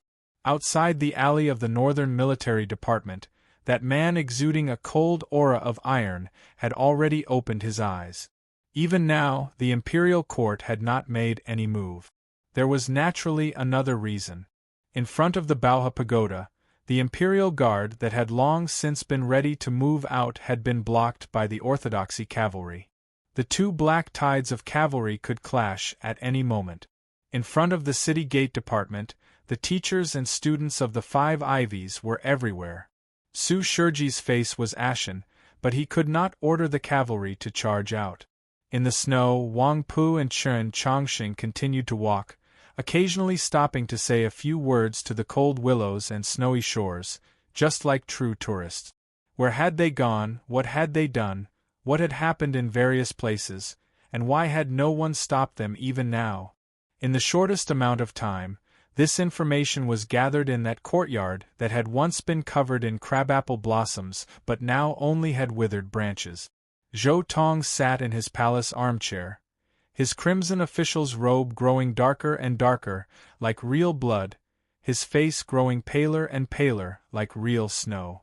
The entire capital was currently watching those two people on the banks of the Luo River. The entire world knew that those two people had come here to kill him. Logically speaking, even if those two were Wang Po and Chen Chongqing, they should not have been able to reach the alley of the Northern Military Department. But today's situation was a little strange. The Li Palace seemed to really want to follow Chen Chongqing in his madness. There were also many people watching from the sidelines, as if they were watching a show. Snowflakes fell from the eaves of the Li Palace, drawing a white pattern on the black ground. A woman exuding an air of nobility stood in the middle of the white pattern. She thought of the first and last snowman she had made in the great western continent's imperial palace when she was young, thought of the aggrieved look on her daughter's face before she left. She did not soften because of this, and instead, her tone became increasingly unyielding. Logically speaking, as an outsider, I should just watch from the sidelines. But if something really happens, it will affect the northern expedition. The Pope looked at her and asked, "So Madame Mu has come to see me?" This noble lady had the surname Mu because she was a princess of the great western continent. Even the Pope and the previous Tianhai Divine Empress were used to calling her Madame Mu. She had an even more impressive identity, the Demon Queen, a true saint. Thus, even in the face of the Supreme Pope, she had no intention of backing down. "Could it be that you wish for me to see Qin Chang Xing?" The Pope replied, "Perhaps you should go see Shang." Madame Mu arched her brows. "Right now, it's him and Wang Pe who want to kill." The Pope replied, "We'll talk after we've killed them." Madame Mu had not expected this answer.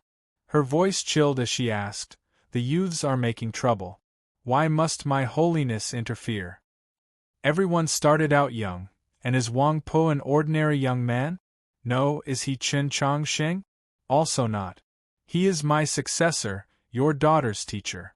The Pope's smile gradually faded as he slowly said, "You should hope that he succeeds."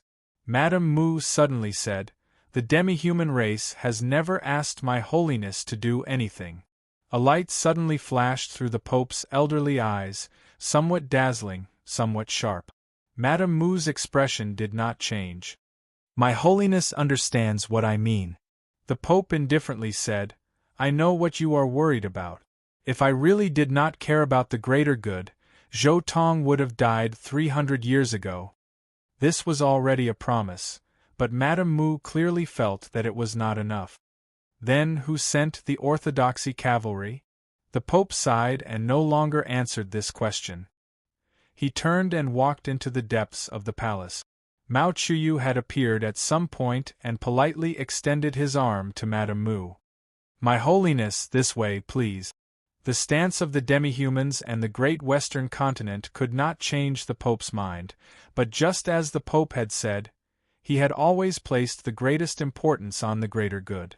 In the capital in the early snow, the Li Palace resolved many problems for Wang Pu and Qin Changxing, allowing the long street to remain deserted and empty for even longer. However, not a single important figure of the orthodoxy would lend a hand. If that happened, the orthodoxy and the imperial court would truly shed all pretense of cordiality. Just as Madame Mu feared, it would affect the future northern expedition against the demons. Madame Mu was not very satisfied with the situation before her. She did not want Wang Pu and Qin Changxing's madness to succeed, nor did she want them to die. The imperial court had long since made preparations, assuredly hiding countless experts in the alley of the Northern Military Department. Crucially, Tai Shu would assuredly appear. No matter how one looked at it, Wang Pu and Qin Changxing were doomed. Many people thought this way. Thus, when they saw those two figures walking along the deserted street amidst the drifting snow, they could always see a stirring and tragic aura. The wind was bleak and the Luo River was cold. Wang Pu and Qin Changxing did not feel this way. As they walked along the Luo River, they talked about old matters that had been buried in old papers, like how Wang Jitsa had been in the past, the changes that had occurred in the last few years, like how the Bridge of Helplessness had been struck several times by ships last year. They walked and chatted, treading the snow without seeking plum blossoms, looking around without arrogance. They only raised and lowered their steps, naturally adjusting themselves, gradually becoming one with the world. Then, they walked to the alley of the Northern Military Department. They saw no tide of cavalry, no torrential rain of ballista bolt. On this deserted and empty street they saw only one person. This person exuded a cold aura, a sharpness hidden in his clothes.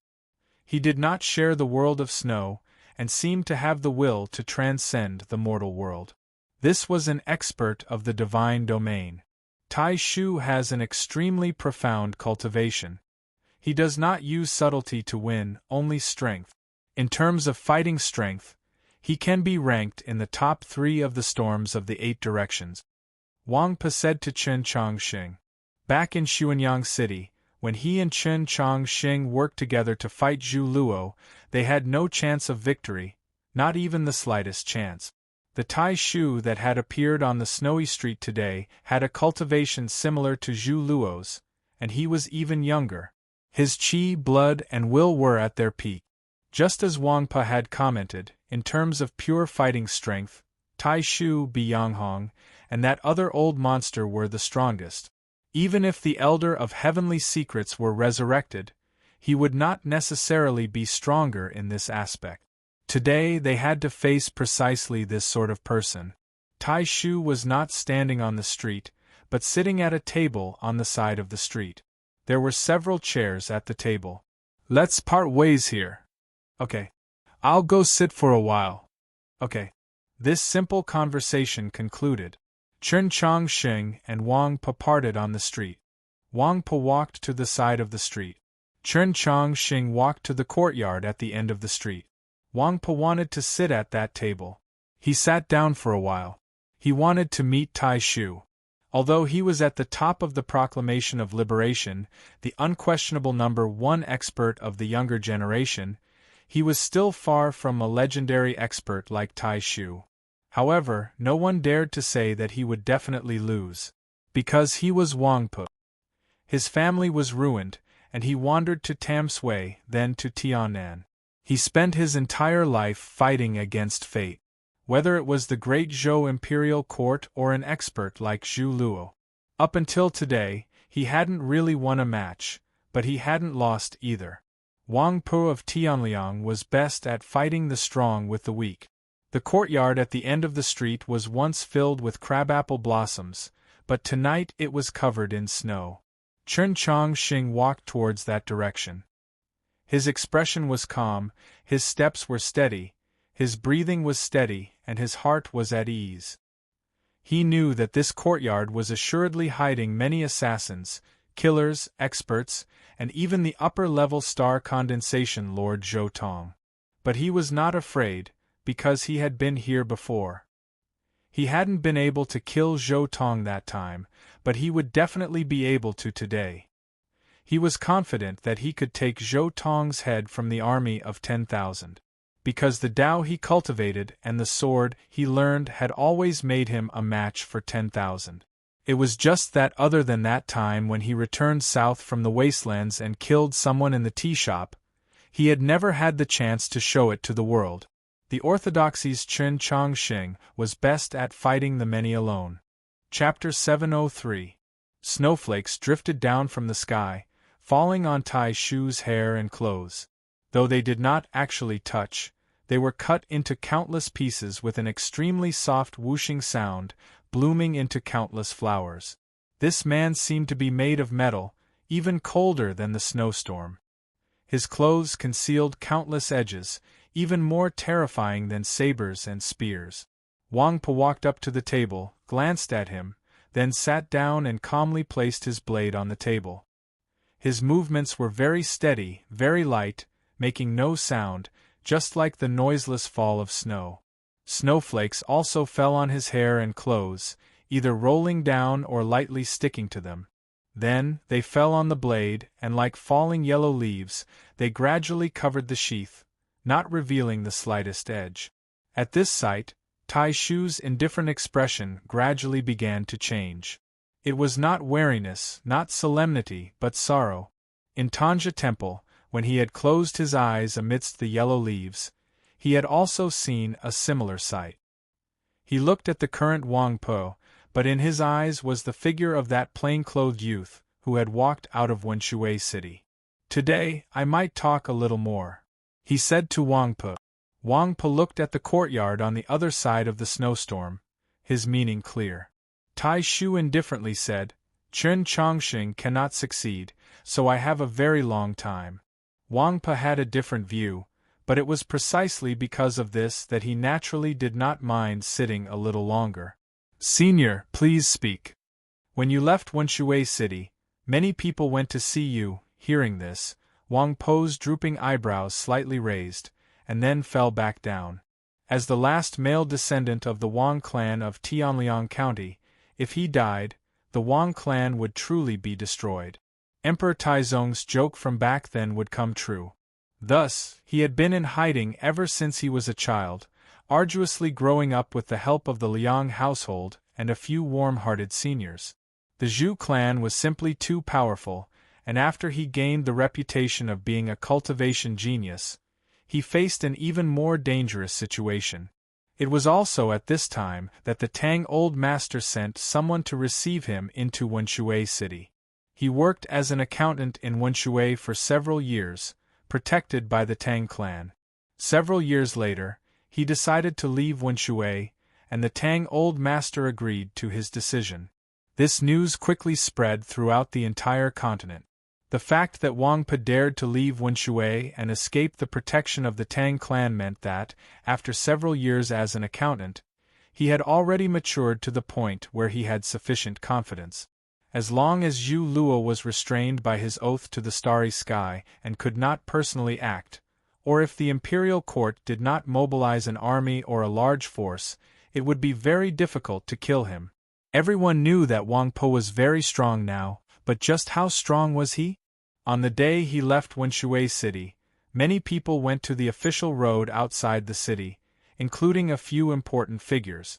Everyone was well aware that the Zhu clan, the emotion-severing sect, and the imperial court would all move against Wang Po. On that day there would certainly be a great commotion outside Wenshui city. "I'm going too," Tai Shu said, looking into his eyes. This was the first time Wang Pa had heard of this matter. "I didn't expect it," he said. Logically speaking, he was just a young cultivating genius with some potential. No matter what, he should have found it very difficult to alarm an expert of the divine domain like Tai Shu. Because when Suli saw you in Wenshui city, he gave you an evaluation. Others may not know, but we naturally do. Tai Shu said. He said that your saber will definitely be stronger than your predecessors in the future. Wang Pa said nothing at these words. Even he could only remain silent in the face of this sort of praise. To a person like Suli, there was only one predecessor who used the saber that was worthy of him specifically mentioning, and that was naturally Zhou Dufu. So I thought that you would definitely die that day. Tai Shu continued to speak. This was a reasoning that sounded unreasonable, but it was actually a matter of course. Even Suli had praised him in such a manner, so how could the important figures of the imperial court and Tianliang County allow him to continue growing? Wang Pa recalled the scene when he walked out of Wenshui city, and his two brows gradually rose. It was not complacency or pride, nor was it nostalgia for glory. It was just that after so many years, he still could not forget that overwhelming killing intent. I watched you walk out of Wenshui city alone with a saber, just like today. Tai Shu continued, many people died, but you still live. At that time, we knew that the Zhu clan and the imperial court had encountered a very big problem. Now that I think about it, Zhu Luo himself was even more aware of it, which is why that night rain in Xuanyang city occurred, and why those last words were spoken in front of the mausoleum of books. Wang Pa calmly replied, I do not regard my regard for him as some sort of glory. Tai Shu continued, but in the end, he was Zhu Luo. Before his death, he had only one request, and we had to help him fulfill it. Wang Po's gaze slightly lowered, resting on the metal saber covered in light snow. Of course, as I watched you walk this path, I also sighed. I did not want to kill you. Tai Shu continued, but you should not have entered the capital. This was seeking your own death. Wang Pa once more thought of the past and also sighed. Then he dusted off his sleeves, letting the snow drift down. Tidying his sleeves was naturally to hold his saber. Tai Shu indifferently asked, Must you die today? Wang Pa did not answer this question. He said, In truth, I'm very curious. Just who in this world can make you suddenly change your mind? Silence. The snow still fell without sound. Tai Shu's sighs of the past were all true. But what he said was false.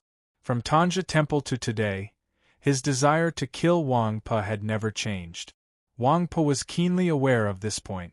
But Tai Shu's meaning just now had been crystal clear. As long as Wang Po was willing to leave the capital, he would not act. Who was it that made him change his mind from killing to expelling? Wang Po would not leave, but he truly wanted to know the answer. To be able to influence the mind of an expert of the divine domain was not something an ordinary powerful figure could do. Across the entire continent, there were probably no more than 5 people capable of such a feat. With a creak, the door to a tea house on the side of the street was pushed open. A very handsome man walked out.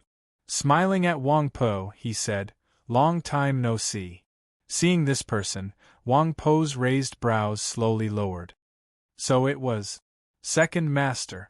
This handsome man used to be the most famous hedonistic son of Wenshui City, but later on, he gradually became nameless. Only the people of the Wenshui Tangs knew just how frightening this person was. The Tang's second master. Wang Po had lived in the Wenshui Tangs, so did he know this? It was the Wenshui Tangs. Only the Wenshui Tangs could make an important figure like Tai Shu, even under the pressure of the imperial court and Shang Xingzhou, change his mind. The Tang's second master smiled at Wang Po. "You know it's me, but do you still persist?" This man truly was very handsome, but perhaps because of the wind and snow, he gave off a gloomy and cold feeling. Wang Po said nothing. The Tang's second master continued to smile as he asked, "Kindness as weighty as a mountain. Are these 4 words?" Wang Po was quiet for a while, then replied, "Correct." The Tang's second master opened his mouth and smiled, seeming incomparably happy, but no laughter came out. In the wind and snow, it made one's heart palpitate. Then, his smile gradually faded and he expressionlessly said to Wang Po, "Today, you are not allowed to use your blade." Chapter 704. The surface of the street was covered in a thin layer of snow, and a clear trail of footprints could be seen in the snow. Chen Chongqing had already reached the end of the street. Turning right, he arrived at the alley of the Northern Military Department. 10 some zhang away, he could see a courtyard wall. Behind the wall was the courtyard. There had been no sound. Behind him, the sound of sabers or battle. But his mind was not affected in the slightest. Because he believed in Wang Po. As long as Wang Po was behind him, even when facing a legendary expert like Tai Shu, he only needed to look in front of him. That courtyard wall, as well as the courtyard behind it. There was a howl of wind, somewhat ear-piercing. The thin snow on the street was swept up, the snow falling from the eaves of the houses on either side. There was the sound of rushing wind chaotically circling about. It was very normal. A figure broke through the snow. A sword broke through the figure, stabbing at his forehead. Even though he was several zhang away, Chen Chongqing could still sense the sharpness and aura of death attached to the sword. He slightly narrowed his eyes, not because of the sword, but because of the figure itself. Flying snow flew up from the fluttering sleeves, and a few fragments of light were faintly discernible. This assassin that had been hidden in the snow for so long did not seem to be in the flying snow, but in another world. This was because this assassin had his own world. Those bright fragments of light were proof of this. The first enemy Chen Chongqing encountered today was a star condensation assassin. Star condensation cultivators were powerful figures in the counties and elders of the various sections, who would be willing to be an assassin that could not see the light. Assassins of this level were extremely rare. Not even the Department for Purging officials had too many. In the entire continent there was only one place that had many. It was a very obscure assassin organization. Su Li had once been a member of it. No one knew the origins or location of this assassin organization. But Chen Chongqing knew. This assassin organization was actually under the control of the Pavilion of Heavenly Secret. The moment he saw this star condensation assassin and saw that very familiar style of assassination, he was certain of his origins. The imperial court had truly succeeded in subduing the pavilion of heavenly secret. Chen Chongqing was not surprised, but began to worry about Lu Qing. Then, he focused his mind on his eyes, focused on his heart, and retreated. With just a simple step back, the cold sword hidden in the wind and snow missed its target. As his boots broke through the thin layer of snow, there was a clang as the stainless sword left its sheath, no longer hiding its edge. Snow and wind filled his eyes, making it impossible for him to see where the assassin was. But his line of sight had always been fixed on a certain place in the wind and snow, without the slightest hesitation. The sword intent of the stainless sword followed his gaze and pierced forward. There was a soft sound. A jet of blood spurted out from the messy snow. The assassin's figure was forced out by his sword intent, and he kept retreating until he finally crashed heavily into the wall of the courtyard. The snow on top of the wall rustled down and fell on the assassin's face before it was washed away by the gushing blood. A deep bloody hole appeared on the assassin's throat. His eyes were filled with frustration and despair. He couldn't understand how Chen Chongqing could determine his position. Even if he could see it, how could his sword so easily destroy his star domain? Of course, Chen Chongqing could break this assassin's star domain, because he used the intellectual sword and had a pair of all-seeing eyes. At present, his true essence was as thick as a mountain, his spiritual sense as calm and supple as the sea, and his swordplay was extremely brilliant. His current level of cultivation might still be somewhat lacking when compared to those true experts, but in terms of insight and the level of the sword, he had long since reached a certain height. From a certain perspective, he could look down on all opponents of the same level of cultivation. This assassin was also at the star condensation realm, but his cultivation was inferior, and the assassination techniques he used were from Su Li and Lu Qing's lineage. How could he block his sword? Blood melted into the snow, mixing into a rather disgusting paste. The assassin slid down from the wall and died sitting there. Chen Chongqing continued to walk forward. His steps were still steady and gentle, his expression still calm, and he seemed very cautious. One strike to kill a powerful foe had still consumed a great deal of his mind. More importantly, he knew that the battle had only just begun.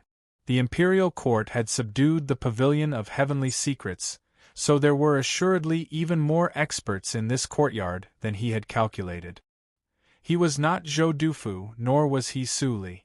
Right now, he could barely see Wang Po's back, so how could he be called invincible?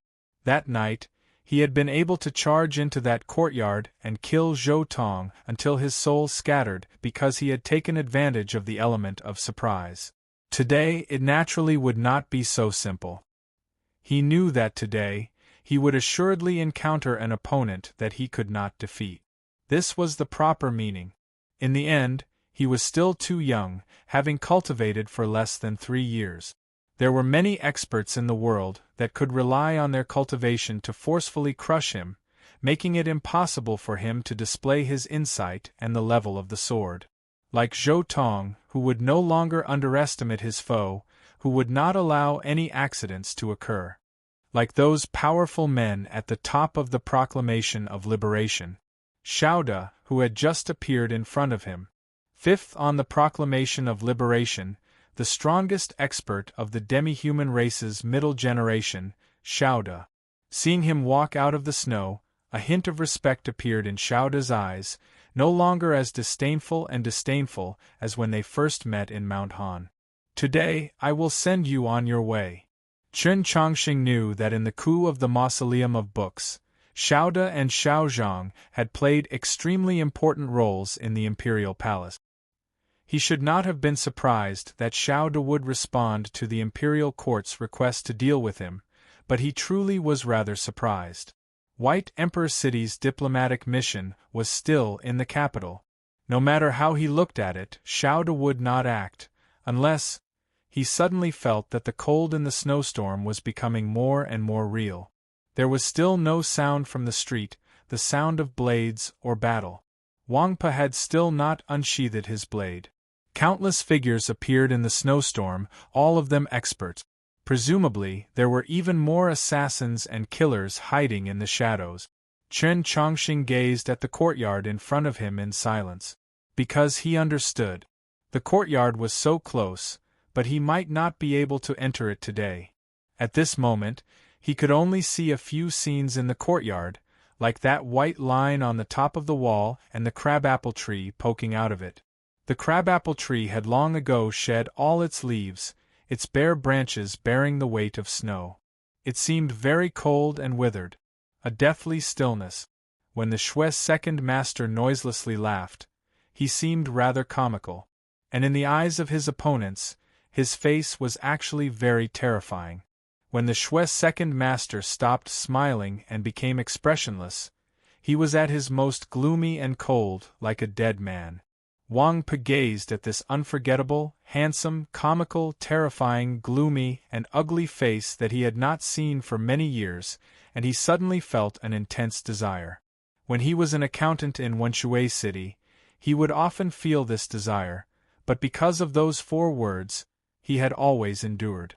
Kindness as weighty as a mountain truly could be summed up in those 4 words.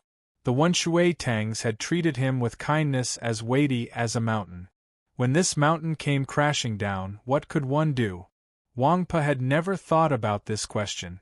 His blade was straight, and his view of the world was also straight. Hatred had to be avenged, kindness had to be repaid. There was no need to think about such a simple matter. Until today, when he heard the Shui's second master say those words. You are not allowed to unsheathe your blade. His brow drooped, appearing very distressed as he asked, whose idea was this? The Shui's second master understood what he meant and replied, of course it was the old master's idea. Wang Pe silently looked at him. The Shui's second master mocked, if it was my idea, why would I block your blade?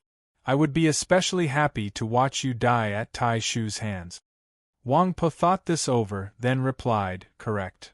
The Shui's second master continued, but the old master loves you like a grandson. He doesn't want you to die, so he had me say these words. Wang Pe fell silent once more. Just now, you must have felt that our Tang clan was preparing to use kindness to repay you, that it was very shameless. The Shui's second master stared into his eyes, his malice not concealed in the slightest. Now that you realize that the Tang clan is actually trying to protect your life and that you can't look down on us merchants, don't you feel very sad? Wang Pe calmly gazed at him and said, since you want me to die, you can pretend that you never said these words today.